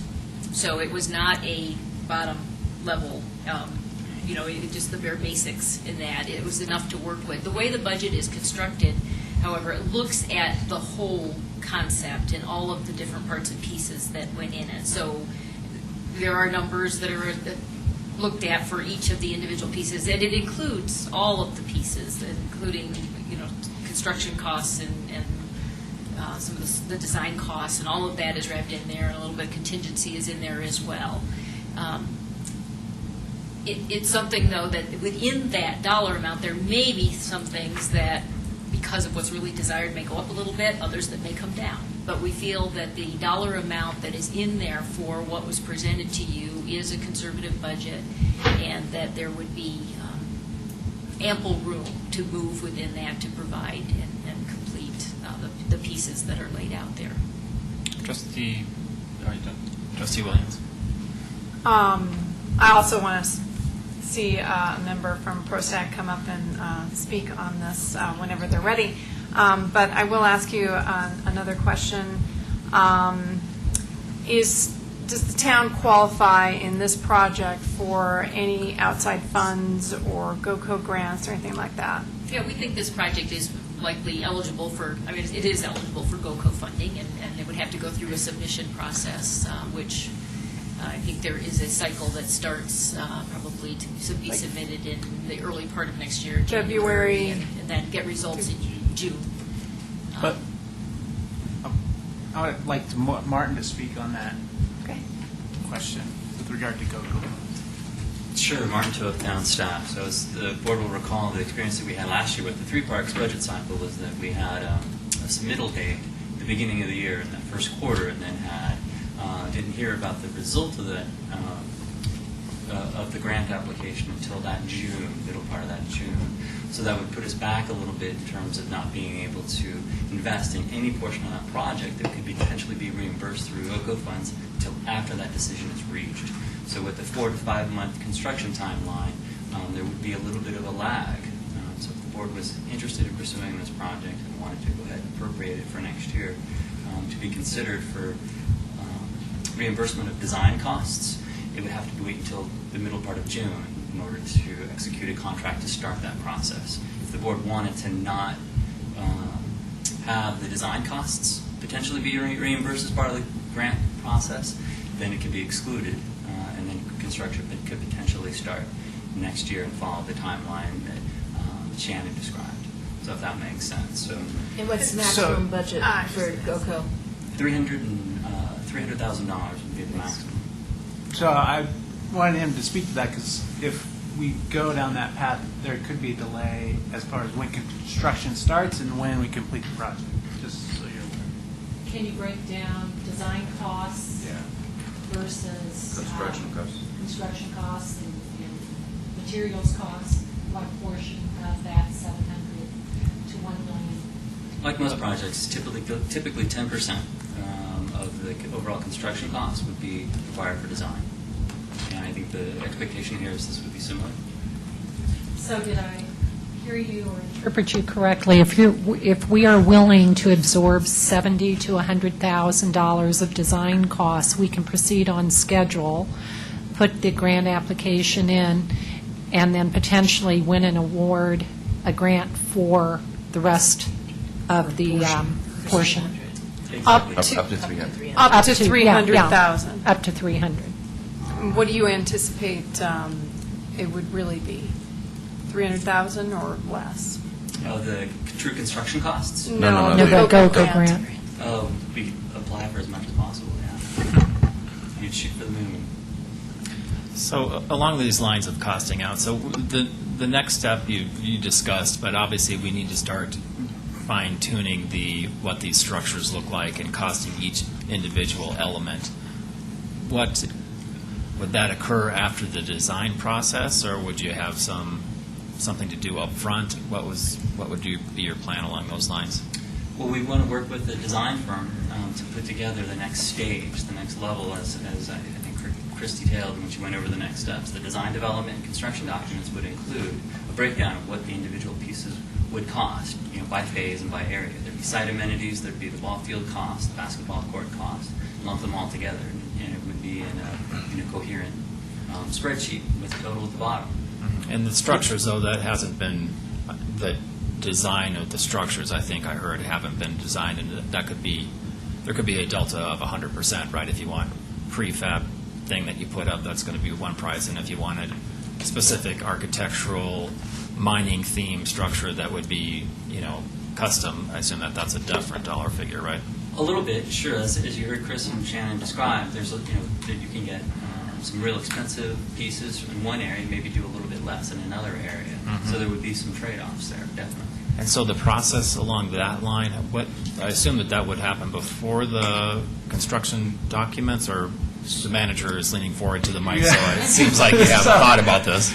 I mean, it's going to be driven more, the final design and the construction documents that they get put forward by whatever design firm we go with is going to be driven more off what the board ultimately decides is going to be the budget. And once we have that, then we can start to design the final park and the construction documents for bid out for construction and meet or try to beat that budget that the board set for us. So I'm seeing sort of an a la carte item here. Here's $700,000 for 2012. These are the individual prices. If we're going over, we'd be able to either readjust the budget, that would be one option, or scale something back, or push something out to 2013. Is that sort of how you envision this? Right. Yeah. Just in terms of procedures, and we have done a moderate amount of design build, and is this a project that could be in the design build, and in terms of trying to save dollars in terms of the construction? Is that something you've considered, or is there a company that can do that type of work?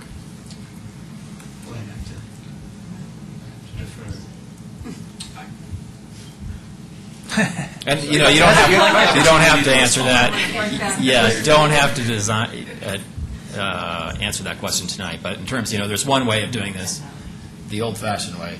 We're going to make a design. We're going to then do the construction drawings. We're then going to bid that out to a construction company versus having one company doing that all in-house. Yeah, you can definitely do this with this project, and we've done that before.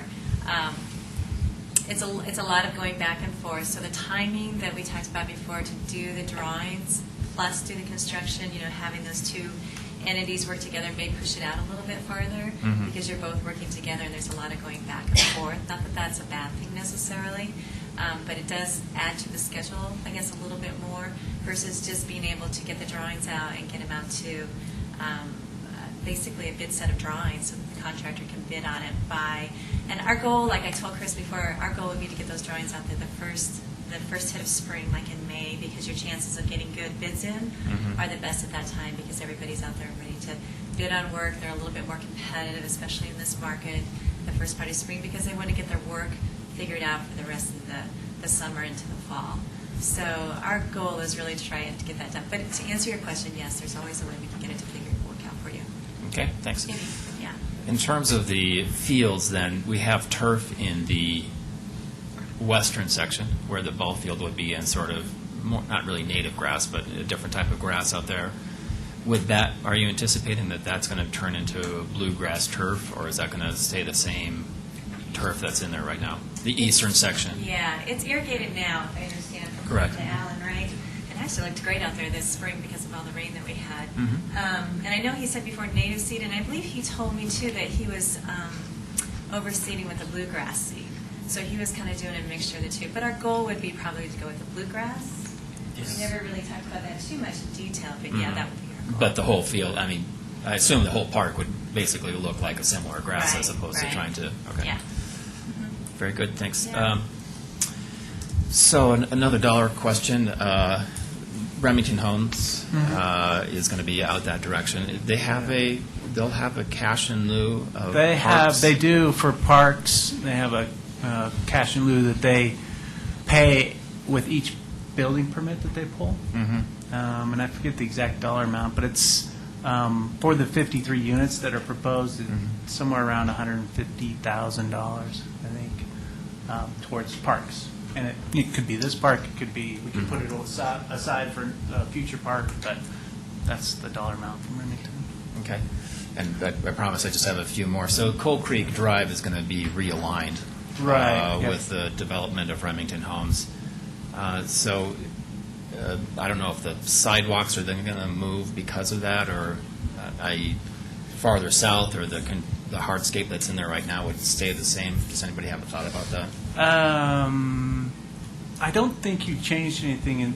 So they left that northern boundary of Coal Creek, or the southern boundary of the park, untouched, because Coal Creek or Remington Homes would come in and finish that off. They'd probably leave the sidewalk as is, I would imagine, and just kind of finish. Just have more turf between the sidewalk and the street. Yeah, yeah, depending on how that final design looks like for Remington Homes development, but yeah.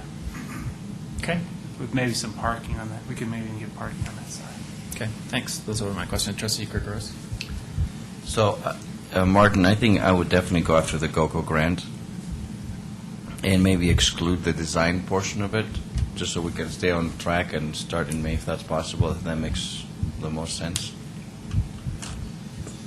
And certainly if we could utilize some of the Remington money, I don't see any reason why we can't put it in here, or a portion of it anyway. Yeah, we would pay for it from one account, and we'd pay ourselves back from a different account. Right. So Great work to ProStack once again. Thank you. Other questions from the board? Trustee Pennington? I'd like to echo kudos on the vision.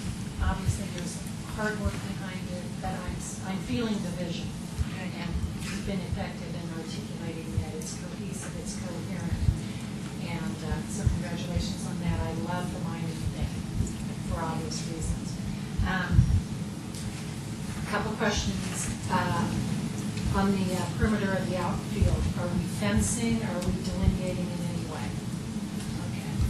Okay. And so how do you see two activities running concurrently there?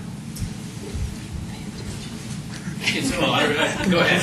I mean, It's really a programming issue. The intent is that these fields are really for practice and for pickup games, not for scheduled, organized league-type activity. So and for younger kids. So there would be, pickup games, there's only one is likely to be going on at a time, and people are going to have to understand it has to be a shared space. So you're seeing this as one at a time?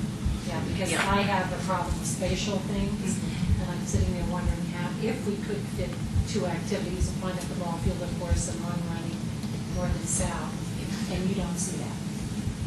You don't think that's possible? Well, if you get the teeny tiny kids out there may be room to do that. It's often that fields are split up that way for practices and that. So it depends on the age group that's using it. Yeah, I can't imagine that we'd be having 10 or 12-year-olds playing ball out there and hitting it into the street. But if you're playing T-ball and machine pitch, they're not going to hit it past the infield. So you're still left with almost, park is essentially 200 feet up and down.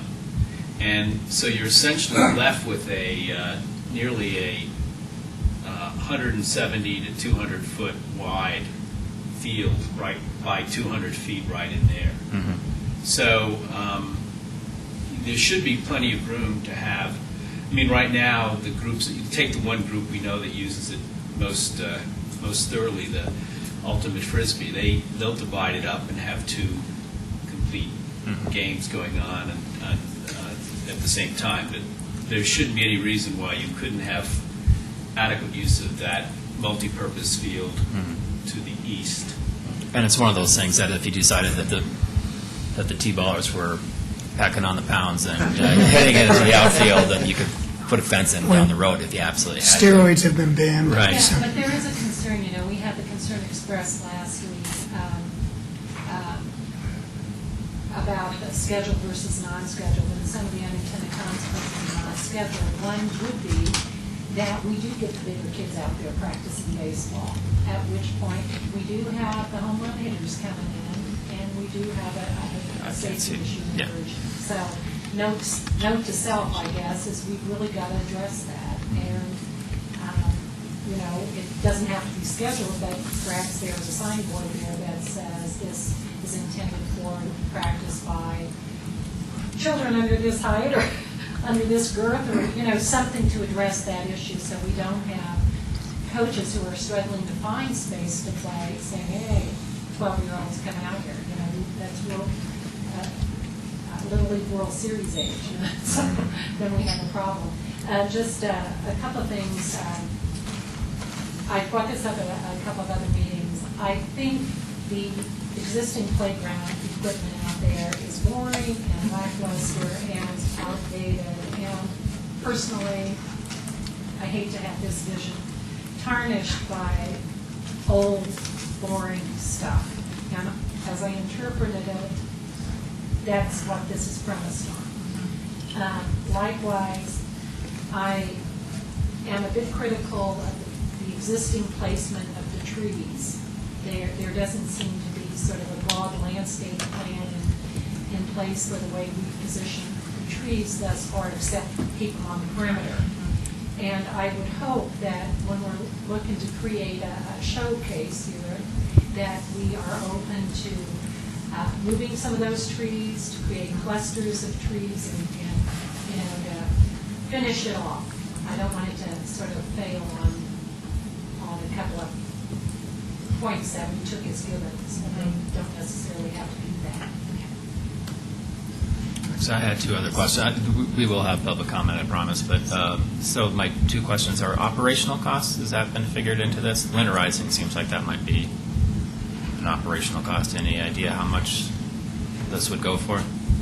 Yeah, we had a chance to go through our utility bills, maintenance bills, and our Pokemon bills that are associated with this particular facility. And it would be about $30,000 more, an incremental increase in the operating cost to maintain the park over the course of the year. It includes the winterizing of the building and the additional water and landscape material that we installed there.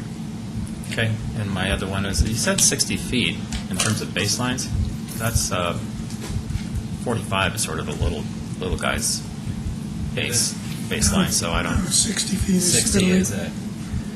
It's 45 until you're like 12, and then it's It would be the 70 or 90 after that. So I think you might be able to get away with a shorter baseline. I think it's 60. It is for the older kids, for sure, but there's a...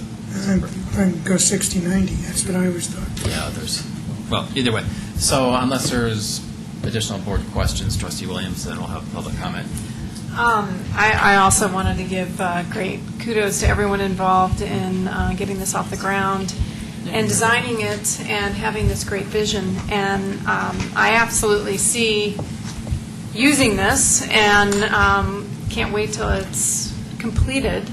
However, there is one little concern I have, and it's the costs. We've already put in, everybody's laughing at me, yeah, because that's all I care about is cost. Not really, just kidding. But just to, be a steward in that area, we've spent $600,000 to date, roughly, correct? Yes. On Town 9. And we're looking at another $700,000 with maybe a GOCO grant of $300,000, possibly. So, yeah, I'm 1.3 million is a lot, and I'm definitely concerned about that.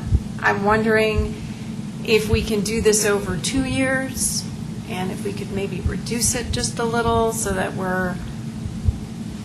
it's maybe comes in around 1 million total. Well, to get to 1 million, you're going to have to take out some pieces in there. Okay. Well, there you may can be spread some the costs out creative. over multiple years, but the only way to get it is to reduce the elements. Well, and there could be some creative ways to get what you want here cheaper. And I know, we certainly worked hard at. We're calling it 3 parks. It's not that, but we worked pretty hard. We got a lot of volunteers on that, and it did come in cheaper. Am I right? So, I think it's possible, even with what we have here, without cutting it. Is it possible to go over 2 years and have it maybe completed by May of 2013? Is that even logistically an option? That way we put the costs over 2 years. We Yes. could phase it. Yes. I would say that we have the capacity to fund it in 1 year, though. What? We have the capacity to fund it in 1 year. Right, but, If we do that, that's different. We do those. but we'll look, that is a question that we will answer during the budgeting process. Fair enough. So public comment and especially committee members, but everybody has thought about this.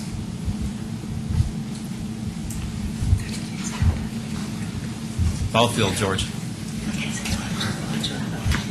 I'm Superior, Mr. George.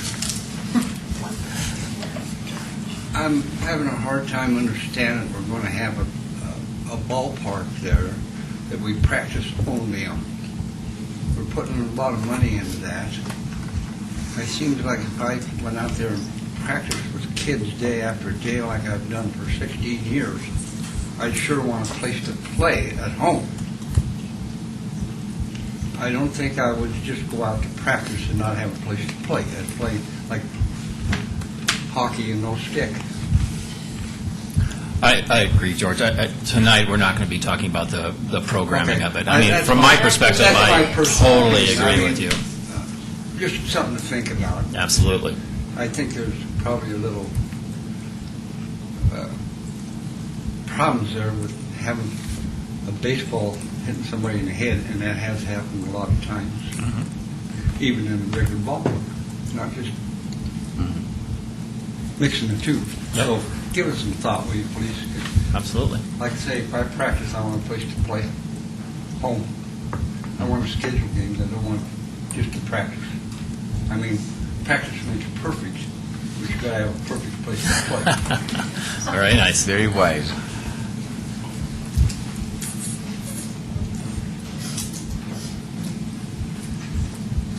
One of the other George Kuffners, 7520 West Cold Creek. The ball field's great, the deal, but there has to be a fence. And if you guys don't believe me, go up to Scott Carpenter Park, which is a big park. They put that skateboard park right over left field there, and there you can't believe how many balls go over the fence, and the confrontations that are, I mean, between the ball coming up, it's hitting somebody, or whatever. But I think we don't only need a fence. I mean, if it's 200 feet, it's 200 foot. But you don't need a 4-foot fence. You need a 10 or 12-foot fence so that the little guys can't get it over it. Kind of like the big green ball. The Green Monster in Fenway. So that, you know what I mean, it's to protect the guys that are out playing Frisbee. And the other thing, it'll stop them from dividing the field into two courts and still playing Frisbee. Plus, George, it's fun to hit the fence. Yeah, and it's Get really over the fun. fence. If you guys, anybody's Over the watching fence. Little League World Series knows to watch those guys hit home runs. Yeah, it lights them up. Oh, and the other thing, I would like to see, and I haven't heard nothing, but if they're talking about machine pitch, it would be nice to have a 110 outlet Yeah. at the mound. I'm assuming that that's out there. Yeah, you're right. I didn't hear nothing about it, but that would be a nice thing. Additional public comment?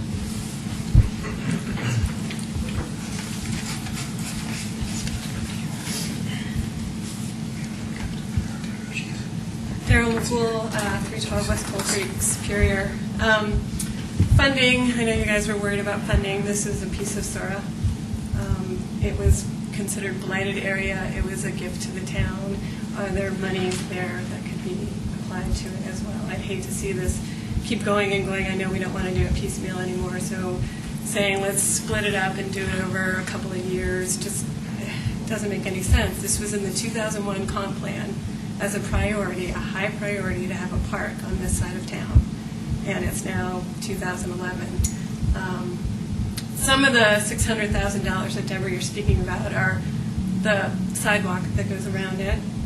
A lot of money was spent moving that park equipment over that probably shouldn't have been spent. So there could have been cost savings along the way, and then this multi-purpose field that a lot of residents didn't want. So looking at that $600,000, we have to, look at what it really went to and what we're going to get with this $700,000, which would be a beautiful finished park. Thank you. Thank you. I have some questions. Yeah. Okay. Do you think that there are places for different aged kids to play in this design? Can you talk a little bit about that? I know that's been something you've talked about in the past. So. Yeah, and actually, one of the debates we had in ProStack was the teen activity, and that was going to be waylaid into the second round. And I asked that we haven't defined it, but I really think that we need to define it and include it in whatever plan gets done. I'd like to see. It's hard to know until we really move into the specifics of it, but yes, things that. We have a lot of stuff for little kids, but we need stuff for the in-between kids as well. And I know you've also asked for both sort of structured and kind of unstructured stuff. Does that boulder thing get at the unstructured stuff you're talking about? I think so, without knowing the specific details. I don't know if you remember the pictures. It looked pretty cool. They had these rocks that kids climbed on and then ropes that challenged them to go in between. And I know if you think about Pearl Street and the rocks that they just literally threw rocks out there. And it now does have that rubberized asphalt underneath it. They've taken out the pea gravel. But the kids just climb on rocks, so... And that is for a variety of age groups. You see little kids to much larger kids playing on the rocks, climbing on things. I'd like to see like a giant tree house. I think that would be really cool. Volunteer labor. Yeah, why not? No, that is something.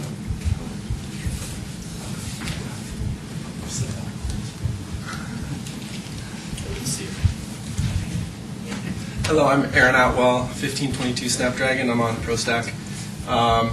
Just wanted to be available to answer any questions and talk a little bit. We did have a lot of debate on the park, and the financial fiscal piece this was kind of our most robust debate last week. We really wanted to put something out here that you guys could look at as, okay, this is a responsible plan and not the grandiose. We had a lot of ideas, zip lines, splash pools. None of it's on here because it just was, it gets pretty crazy. And a couple points that I also wanted to bring up, I did a lot of work on the bike park and really pushed a lot to get volunteers. I don't exactly know how that fits in with this park, but I think community gardens and some of these other pieces are things that we could get volunteer people. We have a grassroots effort I think we can draw from. So I think that's a really nice piece of our community that we can do. So really it was a big balance between being responsible and putting something up here that would have a park that worked. And I found myself balancing a lot too with this park. There's a little dichotomy to it where it sits, because it sits right next to a really nice potential kind of almost urban area. And so there's a draw that you can, by putting things here, you can do things that bring people into our community. So, if there's a farmer's market here, people are going to come. If there's things in this park, we can draw to our quietly, we can draw on this place that has a lot of weight in it right now. So, I think those are some of the thoughts we have. So, making it a neighborhood park that's not too crazy, that just supports the neighborhood against this, really nice opportunity that we have next door. So I love your idea of the farmer's market, that sort of thing happening maybe there. One of the things I don't see on here, and I didn't see, I've heard brought up periodically, there was a climbing wall thought at some point for like 3 different places that we've talked about in town. Did it ever enter the discussion? Was it just not something thought was appropriate for this part of town or for the users around the neighborhood? Or the climbing wall idea, I know it went back and forth a little bit. I don't know that it got a lot of play from the community, from the surveys and things that we did. You can speak to it, Jim, I'm fine. Yeah, either way, I mean, it came up. There would be climbing features in the central core. Now, as far as a climbing wall, it could be one of the candidates for a teen feature. So that is left to be defined. And there are also again, we didn't show it on the master plan because it was confusing, but there are 2 other key locations in the site that could hold additional teen facilities like that. So if the demand is there and that's where we want to go, we can either make it could become the teen activity, or it could be added in future years. Thanks. And go ahead. What regional draw are you talking about here? I'm seeing neighborhood? Well, when I think about it, I think there's ways that we can that you could get people into that Superior marketplace so that it's more vibrant and a place that people want to go. And if this park was really cool, you're going to have people come to this park and they're going to spin right off into there. It's a draw, but it's contradictory to having it be just a little neighborhood park. And so what do you see that as? What do I see the neighborhood? What that plan is?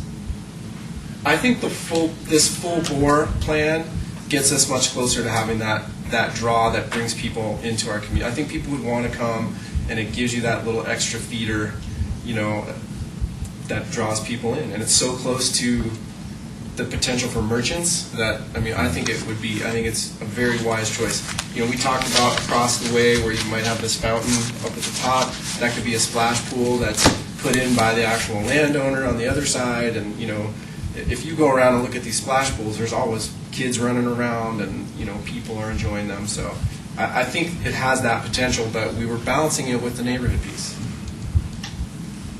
Trustee Gregorus? So I know we have other business to attend to tonight. So just as a final comment, I want to say that, Aaron, you're totally right. I think your presentation and all the hard work you put in is a beautiful balance between a wonderful design, fiscally responsible. I know it sounds like a lot of money, but this park needs to happen next year. I don't want us to start thinking about 2 or 3 years down the line. It's about time to get it done. You've done a great plan. If the money's there, let's get it done. And thank you for all your work. You bet. Thank you.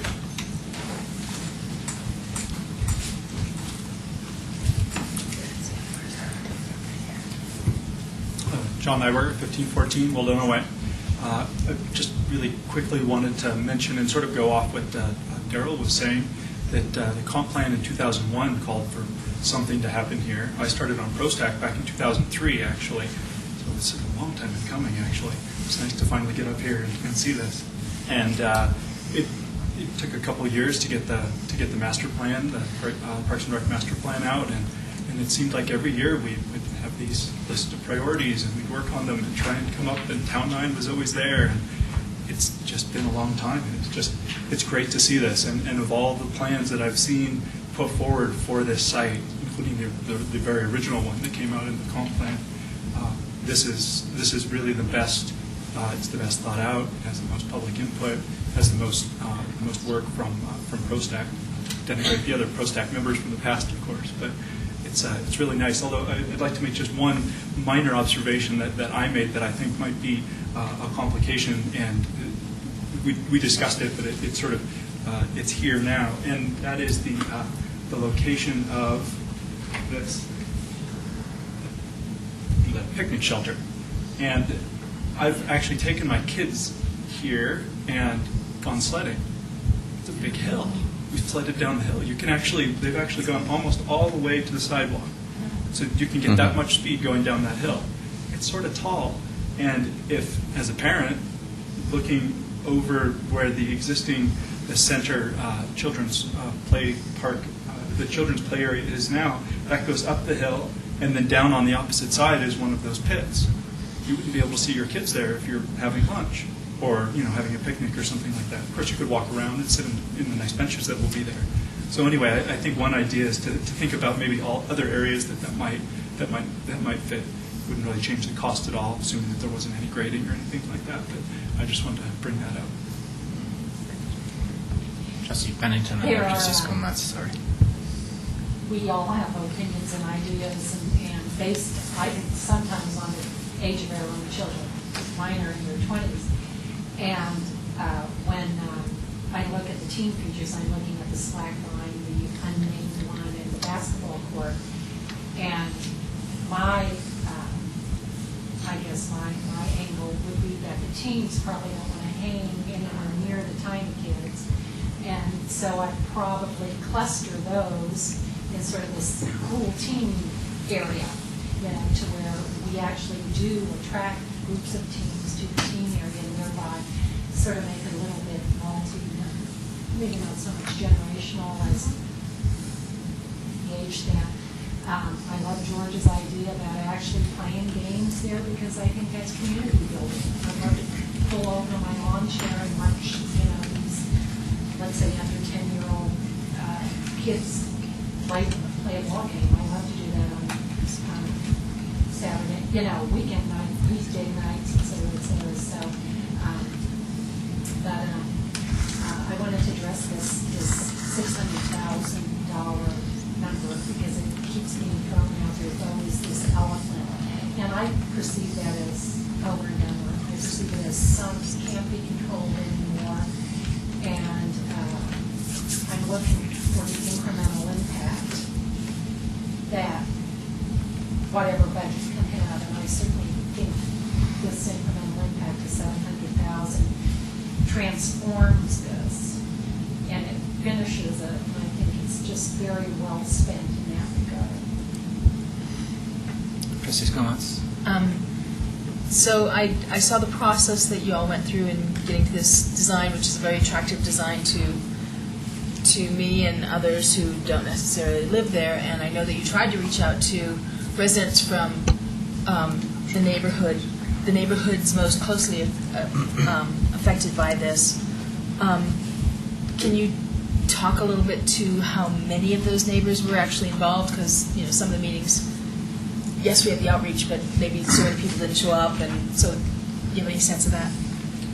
I think Jim probably can speak to that more. He did a lot of hitting the ground. But I mean, just very quickly from my perspective, it was.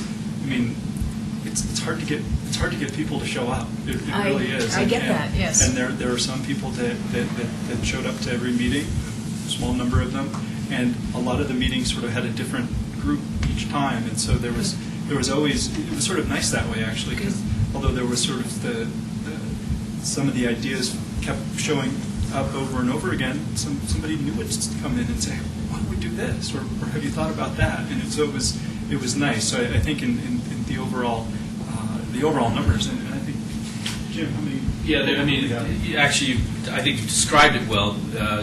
Martin's calculated, because he's kept track of it, that there are about 100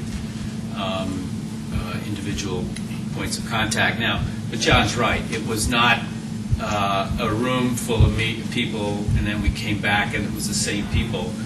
It was over time. So from the very beginning through even last Wednesday, the last meeting on August 3rd, it was a lot of different people. So on August 3rd, we had a couple of young families from Sagamore. For example, it hadn't been in the process previously. But, that's, you could say that's disappointing, or you could look at that in different ways. It was just a question. 750, we figured probably about 750 population in those two communities between, I think, 310 households. So that you can put, if that puts some perspective on 100, then there you go. But anyway, I will say this. We did get very good input. So I think it was a consensus that if we had another 25 or 50 show up, it probably would not have changed what you're looking at very much. Oh, and also, you have where's the cross-section slide?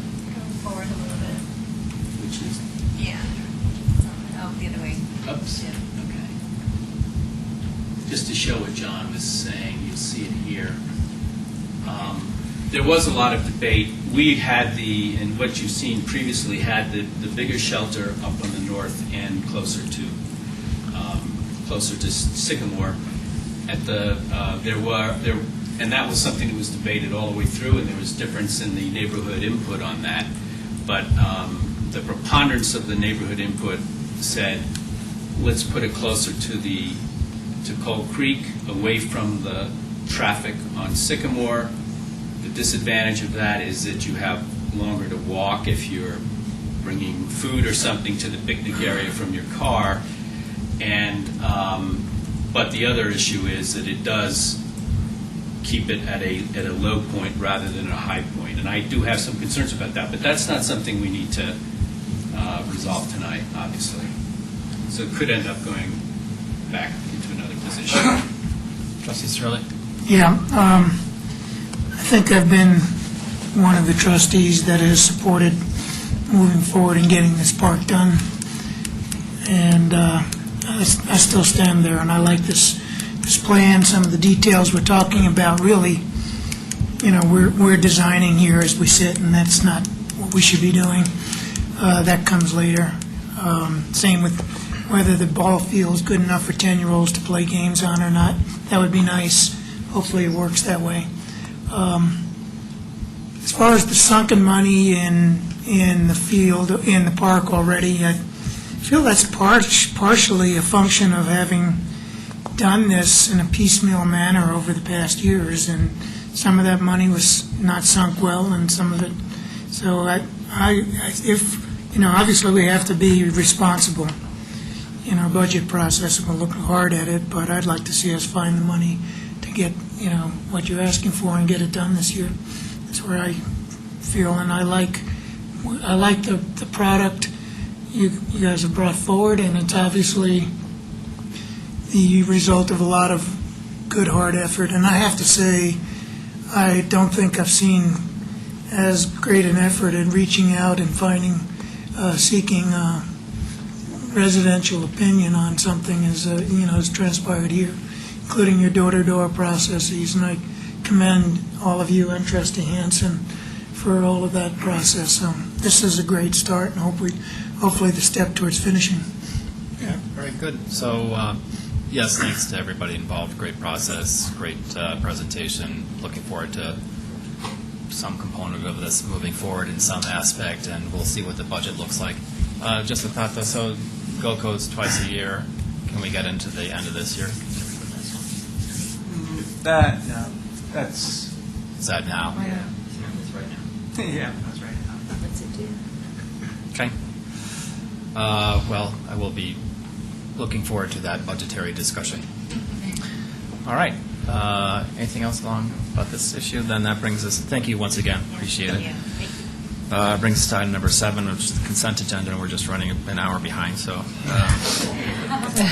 on the consent agenda is approval of the minutes of August 8th, 2011 Board of Trustees meeting and acceptance of the minutes of the Recycling, Conservation, and Advisory Committee meetings. And I think that's it. So I'll have a motion to approve the consent agenda by Trustee Skumat, second by Trustee Hansen. All in favor? Unanimous. And just for the record, obviously, I wasn't at the meeting for August 8th. That brings us to adoption of a resolution approving an agreement with TerraCare Associates for snow removal. And I didn't put this in my notes. Was this Trustee Pennington? Thank you. The reason I pulled this was I'm intrigued with Table 2, the table on page 2, and actually would like just a summary of that table.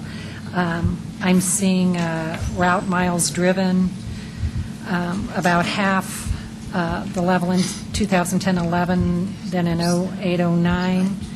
I'm seeing the route miles served doubling in that period, and I'm seeing a budget that is relatively unchanged, and it just makes an intriguing story. So I'd like, Kurt, if you would, to sort of, or put some words to this story. Well, it's based on snow. Sure. I mean, they are out when we call them out, when it's 2 inches. Is it two? It's 2 inches or more, I believe. Or if there's conditions that require them to be out sooner, then we'll call them out. Like if the sheriff's office calls and says we got a slick area or something, they'll go out. So if we have less snow, there's going to be less miles driven. And then there was an increase because we started doing Route 3, Tier 3 routes. Was that last year? Anyways, so that's why you have the increase. So our route miles served nearly doubled. That's the increase of Tier 3? Correct. And we had enough less snow that despite a doubling of the route miles served, we had about a halving of the route miles driven.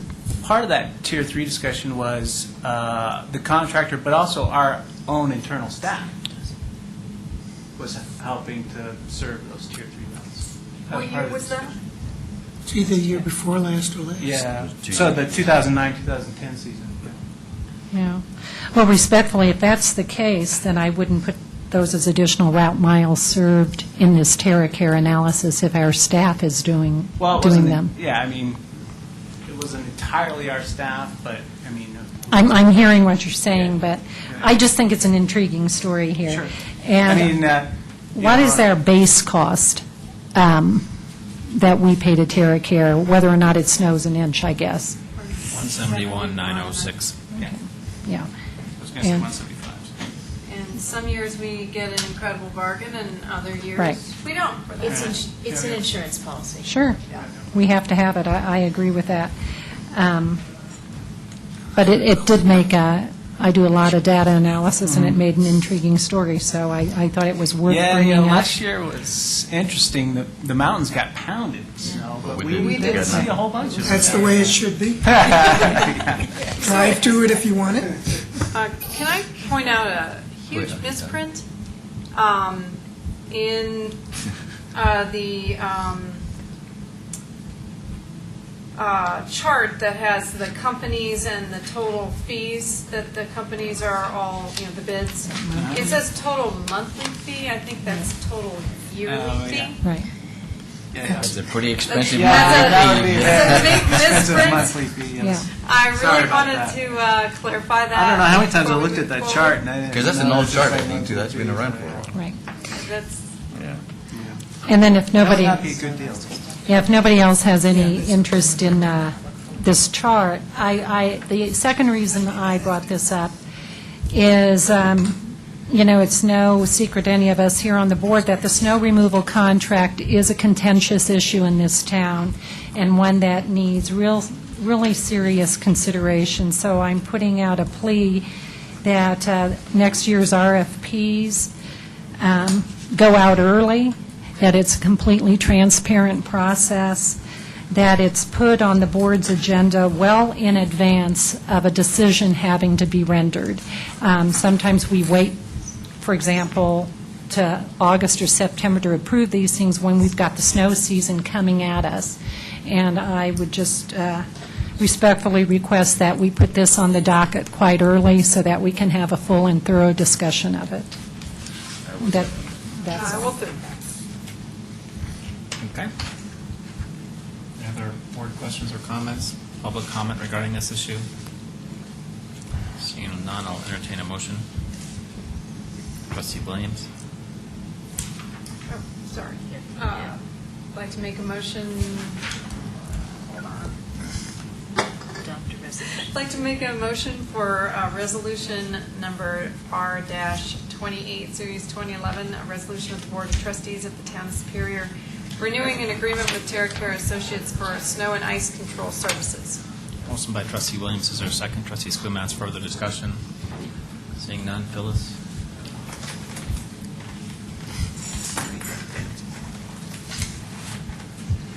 Cirelli? Yes. Gregorius? Yes. Hanson? Yes. Buckle? Yes. Yes. Spinell? Yes. Yes. Thank you very much. That brings us to item number 8, which give me a moment to scroll to. Scrolling. Sorry. Sure. Well, item number 8. Okay. Has to do with the installation of solar panels. Yes, Sorry. thank you. Item 7. Mr. Magley. Thank you. Phyllis, actually, it was very helpful last time. Can I just, Okay, thank you. Yeah. We have 2 items for the board related to this issue. This item is up for board action for approval of 2 resolutions for the Phase 2 expansion of the solar systems at the water treatment plant and wastewater treatment plant. First resolution would approve a contract with Bella Energy for the installation of the systems, and the second resolution would approve a modification to our master equipment lease agreement that we currently have with Key Government Finance.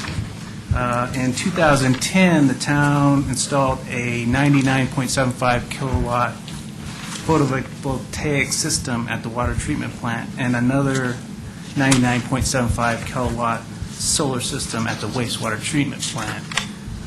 The Phase 2 expansion that's being proposed of these systems will add an additional 99.84 kilowatt system producing 150,542 kilowatt hours of renewable energy at the water treatment plant, and that looks like the wastewater. And then the second system that's being proposed at the wastewater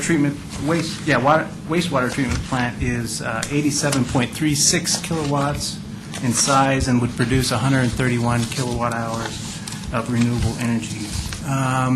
The site plan that's up there now is the water treatment plant, and you can see the existing system on the right that's up and running, and then the proposed on the left of the screen would be the expanded Phase 2 system. The system at the water treatment plant is a little larger because we have more room for that system. Is that right? Just checking my notes. Yeah. And any questions about the site? Yes. On the right, the PV system that's already there, do we lease that equipment? Yes, currently. But we have, so it's a lease with key, and then at the end of the, is it a 5-year? 5-year lease, we'll buy it out. We have an option to buy the systems, which we will, and then we will own them at that time. And what does that amount to buy? It is, I've got that somewhere here, $79,860. Okay. Thank you. We go back to this the first slide. This next slide is the proposed expansion at the wastewater treatment plant. This one's kind of split up. In the middle, you see the existing facility, solar system that we have. And then towards the right, we have some additional space on the hill that we would install the expansion. And then just as you enter the site through the gate on the hill there, to your left as you enter the gate, we would have a couple more rows of panels there on that site. We don't have quite as much space to add panels here, so it's a little bit smaller system than the water treatment plant.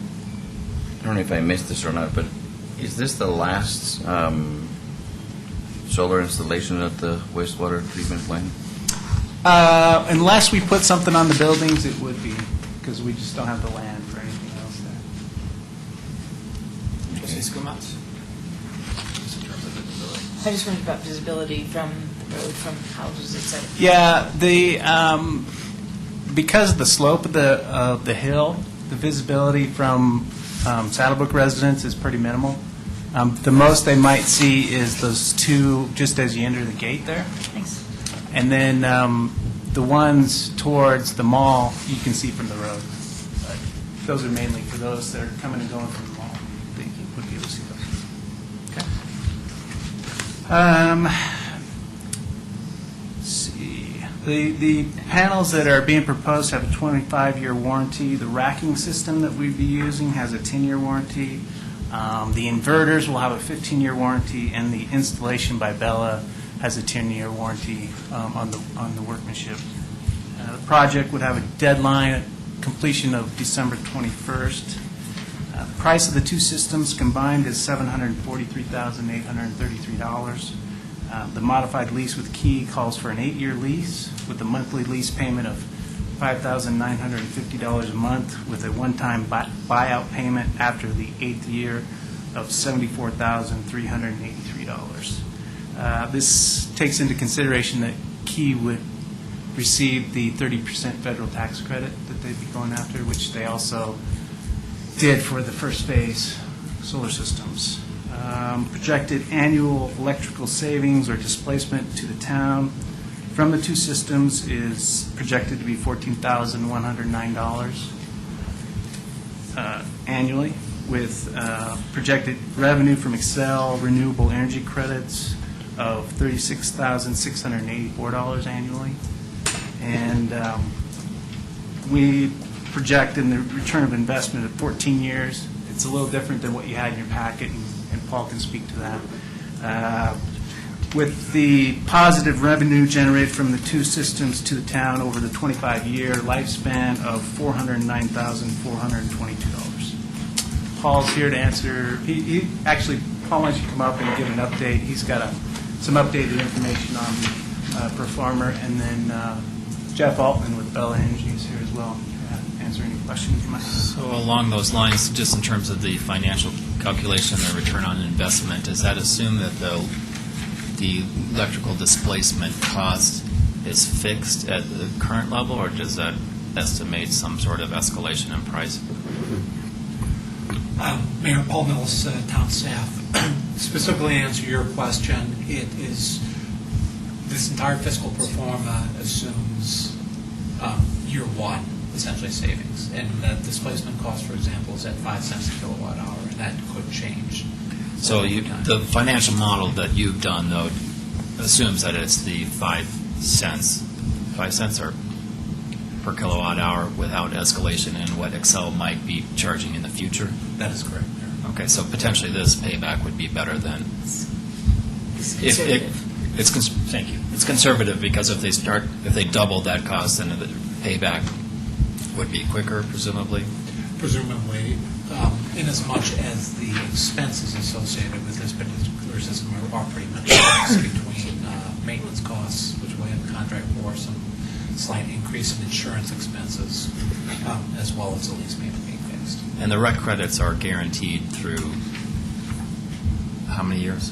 I mean, is it guaranteed for the life of the system? Mm-hmm. It's not something that Excel will renegotiate every year in terms of the rec credit? That is correct. That's my understanding as really the managers as well. That 30% per kilowatt hour is fixed for the life of the system. Okay. Trustee Williams. Can I kind of reiterate what I thought I heard? With Excel's renewable energy credit, it is 8 cents per kilowatt, and it will be 13 cents per kilowatt, correct? For the system installed in 2010, the renewable energy credit is 8 cents, and the contract we have with Excel for the 2011 photovoltaic system is an increase to 13 cents or 62% increase, correct? And this investment forecast that you put in here does not incorporate the 13 cents. Is that correct? No, I believe the documents you have in front of you assumes a 13% renewable energy credit. It does assume that. That is correct. The increase. That is correct, yes. Say that again, Paul. So there was a question as it relates to a revenue component of these particular systems. There's a revenue component, which is a payment from Excel, a renewable energy credit. For this particular installation in 2011, that is a contracted amount at 13 cents per kilowatt hour. 13 cents, yeah. Increase of the contracted amount for last year's installation at 8 cents per kilowatt hour. I thought I heard you say percent, and okay, cents. Okay. Trustee Kokoros, did you have a question? I was wondering that in the 2010 installation, what was the estimated return on investment in terms of years? 1. And that's what I thought. I just wanted to make sure this is public record here. So the biggest change between this system and last year's system, as far as financing goes, is Excel Energy got rid of their $200,000 rebate that you receive for each system, which was $400,000. We're not getting that for these two systems. What we're getting instead is an increase of the renewable energy credit from 8 cents to 13 cents. But they did away with the rebate. Because in 2010 it was a no-brainer. Right, this is Basically speaking, this is a little harder. tough, because 14 years is a long time. It is, but over the lifespan of the panels, if you look at the end and what we project the total revenue the town will receive, I think it still makes a good project for the town. Trustee Pennington. I am a huge fan, Paul, of this method of analysis. I think you put it out there. I love the spreadsheets. I loved your answer to the, the question about escalating Excel costs and how that plays into here. But I have three concerns. One, I have the 15-year, 14-year payback concern. I have the concern about the rapidly changing nature of this technology. Costs are falling very fast. Productivity is increasing very rapidly. There are materials changes in terms of the size of the panels needed to produce more energy, et cetera. And then my third concern is apparently there is some concern that this 30% tax credit may not come to fruition, and in that case, our lease cost would have to be escalated, increased to cover that 30% if it fails to materialize. So I'll just let you address those. I obviously am not the technical expert, and I think we have a gentleman in the audience Oh, who okay. can speak to some of those particular Okay. items. As it relates to the tax credit, while I'm up here, Mr. Bingley,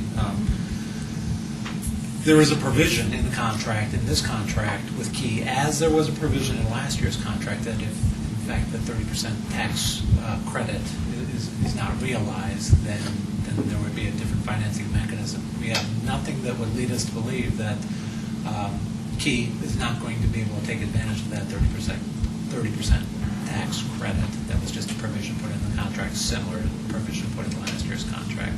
So we have no reason to believe that they will not be able to secure that and provide us the financing you see in front of you. Jeff, you want to? Phyllis, Maybe, would it be okay, could we just kind of work on the finances first? Would that be okay? And then move to the technology aspect of it? So, would it, Trustee Skolnick has a question. Would it be okay, you had a new calculation that the return on investment was a little faster than 15 years. We have questions before you get to talk, exactly. So, Mayor, yes, a slight modification in the materials you were provided. We had an erroneous calculation for the annual debt service payment. It was in your initial model, I believe it's $74,000. That number actually is closer to $71,000. It was off by 5% or so. And effectively what that did is that increased the payback of the system from 15 years to 14 years. If I could take a moment, and unfortunately you don't have the information in front of you, compared, as Trustee Vagoris had mentioned, compared to the system that was installed in 2011, that was essentially immediate payback. This takes 14 years to pay back. But as we extend the life of this particular model, recognizing some of the concerns that Trustee Pennington had with technology, but as we extend the life of the particular model, as we're getting close to the 25-year warranty period and even closer to a 30-year period, these two installations actually get closer and closer to paying back over the life of the investment the same amount. Investment in 2010 pays back smaller amounts earlier. Investment in 2011 essentially pays back larger amounts later. Larger amounts later or earlier? Larger amounts later. So, for example, after all the debt is paid off, in the 2010 scenario, we're generating, in today's dollars, there's obviously a net present value calculation here, but in today's dollars, we're roughly $30,000 a year as positive cash flow. That was 2010. 2011, after debt service is paid, we generate roughly $45,000 a year. Primarily, as the manager identified, because of this increase in this renewable energy credit. Trustees Gomez. Is one of the bottom lines that we're better off investing this than leaving it in the bank? Well, so two things associated with that. They're right now leaving in the bank essentially means no investment. And the other benefit to this phase two is a 30% federal tax credit, which is sitting out there. If in fact someone who owns it can take advantage of that tax credit. Not obviously as advantageous as phase one, but that's additional funds available to us.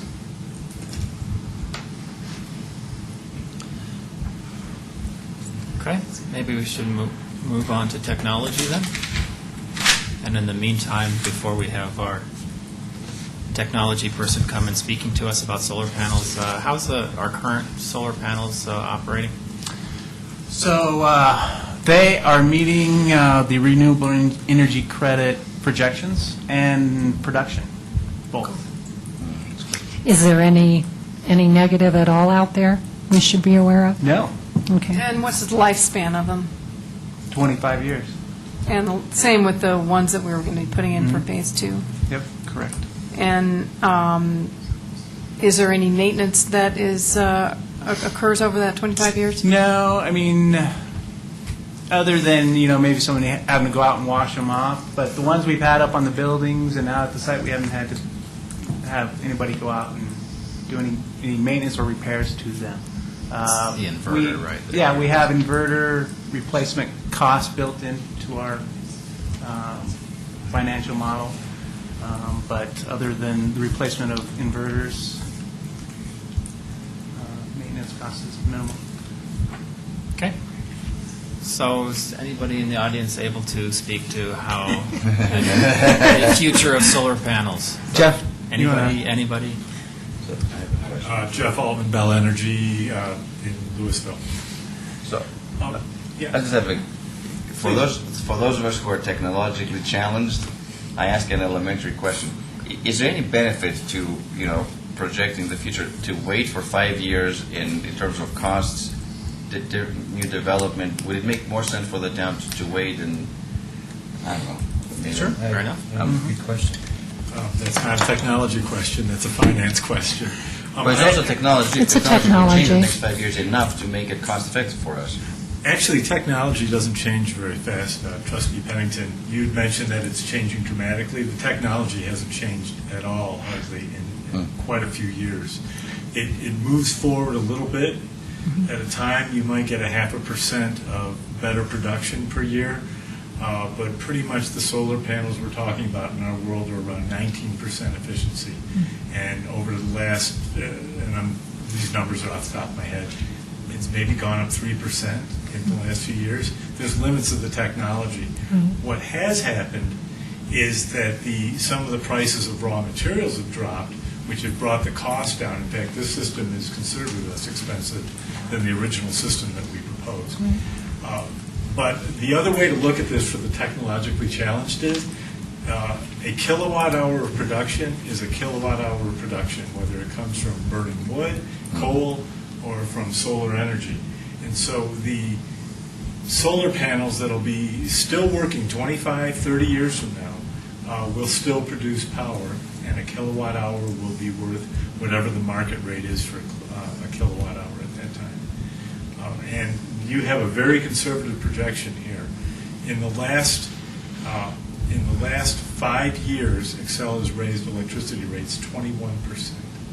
So that roughly works out to about 4% per year. So right now, the rate of electricity increase is faster than inflation. And so your conservative calculations on the financials indicate that your payback will be sooner. Okay.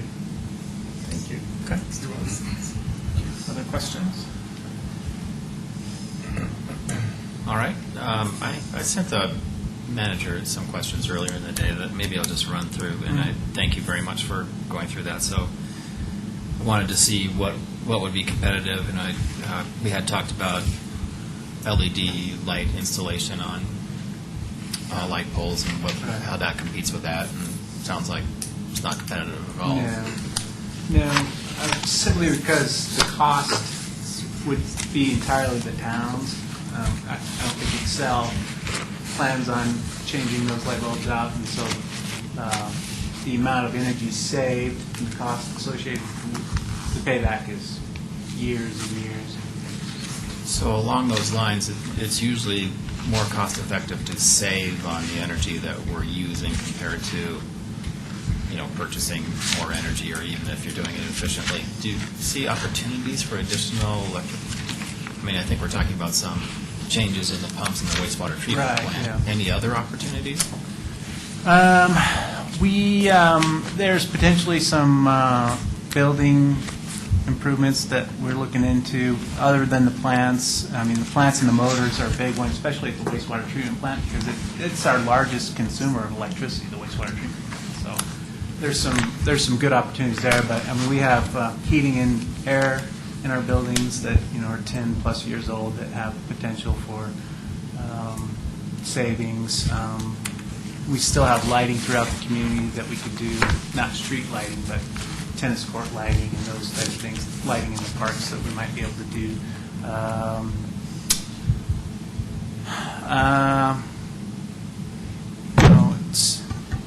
I guess what I'm getting at, big chunk of change, I want to make sure that we're doing the biggest bang for the buck up front. And what I'm hearing from you, it sounds like we've taken all the low-hanging fruit. Is that? That is correct. Fair enough? Yeah. Okay. So this is now getting me to the perennial question. Maybe it's not perennial, but annual or perennial question regarding wind power generation. We've been told in the past, and I have to believe that it's true, that that's a more cost-effective measure to generate electricity. Yes. Opportunities that we have regarding that? We have been hard-pressed to find a partner that we could finance a wind turbine, because we would just need one, basically. Excel has told us on numerous occasions that they have no interest in working with a municipality on something we propose to them where we give them a certain dollar amount for the construction of one of their wind turbines in a proposed wind farm. And then, Which is what Boulder's contract, I mean, what they were working on, they would give Excel less than we would have given them. And they're still not willing to hear us out on that negotiation. And they've discussed it internally. I mean, they've had those discussions that let us know that it's something they considered, but in the end, the answer was no. So this is my soapbox. It's pain to work with Excel, and I don't know why it's so hard, but oh well. Because they can be a pain. Because they can, right. Trustee Williams and I had a few more. So the technology for wind turbines, are they changing rapidly, or are they hit a plateau? What is their outlook, 5-year outlook? Anybody know? I don't believe, from what I've read and seen, that the technology is changing greatly. There's been some improvements in the smaller wind turbines that you can see throughout, that would be in like residential communities, but the larger ones, not that I'm aware of. But those projects do make sense. That's why they're getting built. But they got to be in the right location with the type of wind that they need for them to be successful. But yeah, wind is one of the cheaper ways for renewable energy. But not going to happen, sounds like, as far as I can tell. Actually, I don't know if you saw the news story, that proposal that they made to the city of Boulder, they're still moving forward with that wind farm project, Excel is, even though Boulder is... I mean, is there the ability for us to buy into that? I can only ask again, but the repeated answer is no. I hesitate because, I mean, I read in the news, a year ago, that, I don't know who it was, Pickens, maybe? TV Pickens, he backed out. Mm-hmm. He backed out, and he sold over 600 He's moved from wind to natural gas. Okay, so why He's changed his focus. But you gotta wonder, though. That's a big change. Well, sell all 685 that you owned, and now speculating on why he made that business decision, but I would think it's because of the price of gas is increasing at such a rate that he sees a good opportunity for natural gas. And that's why he's T. Boone Pickens. That's right.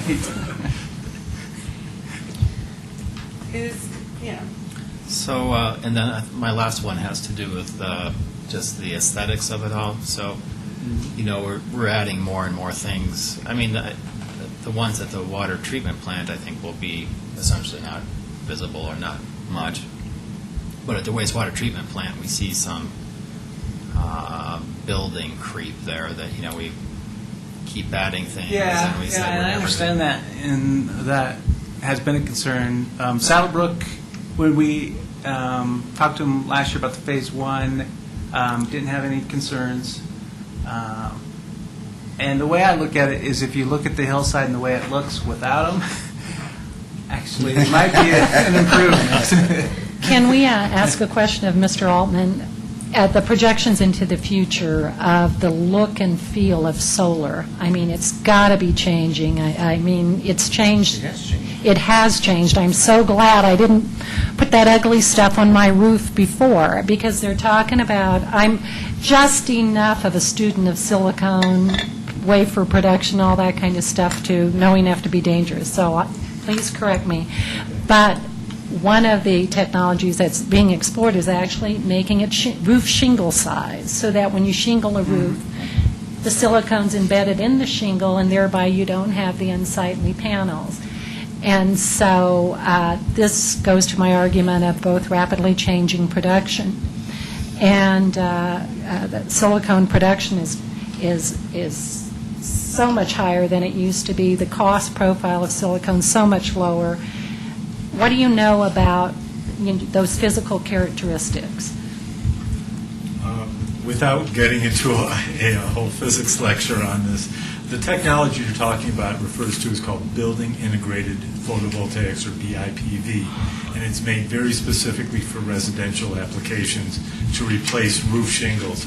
However, they won't look like your typical asphalt shingle that you might see today. It will have a different look to it. However, it will be nice and neat and orderly in smaller blocks. It's completely impractical for any large-scale commercial production like what we're talking about. But what do you see happening in large-scale commercial usage? The panels won't look any different for the most part for years to come. The reason being is most of the improvements in the technology in commercial solar production has to do with things like how thin they can slice the wafers, and maybe frameless panels. But even in a case like that, that technology has to do with something called thin film, which is a semiconductor technology whereby they sputter gases over a surface similar to making chips for for electronics chips. It's not a very efficient process. It's only in the 9 or 10% range, except for some very exotic ones, and that is not practical in terms of cost or size constraints that we have here, because those panels, even though they may look more aesthetically pleasing, and that's in the eye of the beholder, they're only half as efficient. And given the space constraints here, we need twice as much land to produce the same amount of power. So currently, the least expensive way to produce a kilowatt hour of solar electric is through this polysilicon technology, which is considered the standard.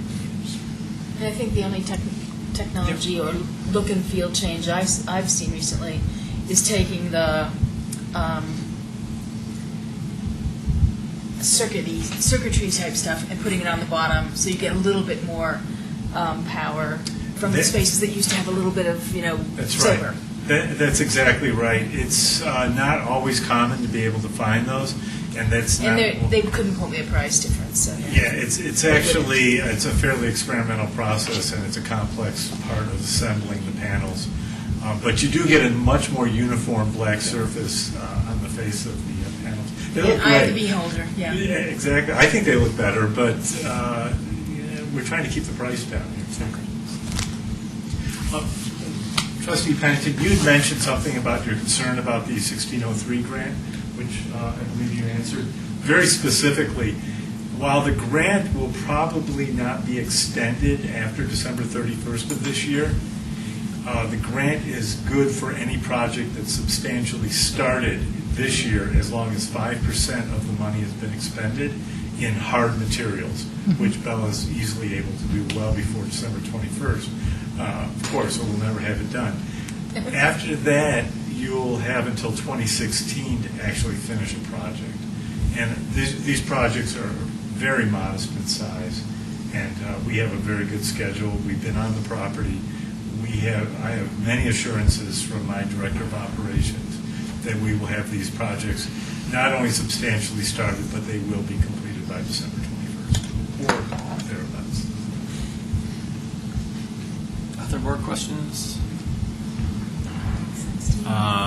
Public comment? Seeing one public. Thank you. Thank you very much. Board action then. Trustee Williams?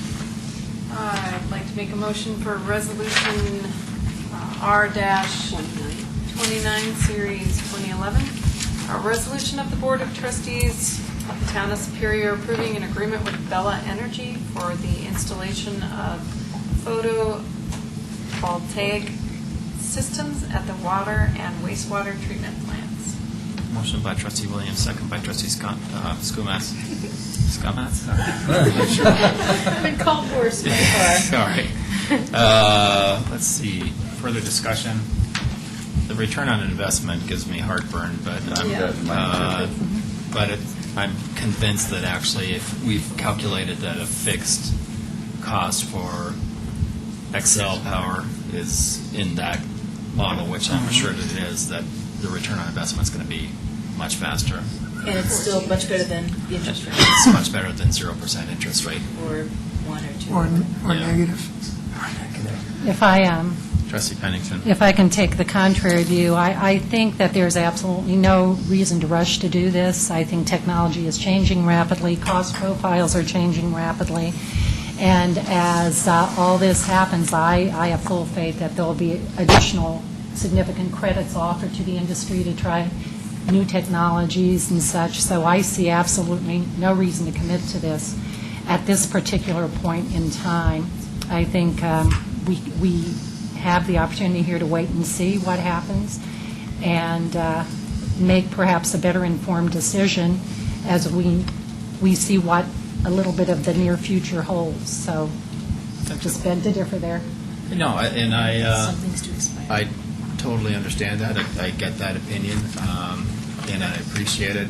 If I'm doing a risk-benefit analysis of what Congress is going to do in terms of tax credits, I'm concerned that these tax credits are going to be going away, given the budgetary constraints. And I don't Excel. My friends at Excel, I'm not counting on them coming back with more energy credits. So, well, I understand it. I think if I do that risk-benefit calculation, I guess I'm on the side of that it's riskier to wait. So, If I might counter, and I'm just expressing my own viewpoints, I do believe renewable energy is here to stay, and the commitment to renewable energy is here to stay. So I do believe the future is going to be very, very explosive in this field, so. it'll be very bright. There you go. Very bright. Without chunks of cash that we can get this year. Yeah. Additional comments? Is there any reason why we have to do this tonight, or can we? You want to go home? Well, no, I'm just, because I'm really torn on this. If there was, we need to, if there was an important question that you would feel more comfortable with, we could certainly do this in some other. The questions were asked that I had was mostly on the return, and then also the technology changing, and I still don't feel comfortable voting for it. Okay. I think it's kind of naive, but I almost wish that we had done all of this, the first phase, second phase. Back when we got- Well, it Didn't make a difference then. we couldn't, No? Excel's rebate was 200,000, Max. and we couldn't That was it. get any Max. more than I that, see. so. So we'd be paying the same Maxed amount, out. Right. is basically what you're saying. Actually, we're getting We're a getting better better. renewable energy credit. We're getting a rate than we Right, would the have better. had. Right, okay. All right. I say we proceed and vote. Okay, so a motion and a second. If there's no further discussion, Phyllis? Williams? Yes. Skumatz? Yes. Pennington? No. Muckle? Yes. Hanson? No. Gregoris? Yes. Cirelli? Yes. All right.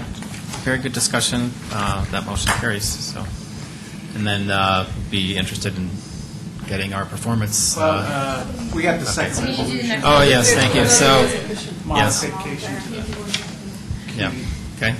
Sorry. Entertain a motion. Yeah. R dash. 30? 30, resolution of the Board of Trustees of the Town of Superior approving a lease agreement with Key Government Financing for solar installations at the water and wastewater treatment plants. Second by. Motion by Mayor Muckle, second by Trustee Gregoris. Discussion. I guess, are we spending money? We're probably spending Yes. money. Yes. So, Those, Hanson, no. Gregoris, Yes. Sorelli, Yes. Muckle, yes. Pennington, No. Spumont, Yes. Williams. Yes. All right, thank you very much. This was not an easy yes, I want to tell you. No, it's a tough one. I understand that. It was a yes, but... I very much agree, but I've got faith that the 14 years will end up being. Yes, I agree. All right, let's see, I'm going to my thing here. Looks like there's nothing else to come before the board. Anything else to come before the board this evening? Seeing none, meeting adjourned.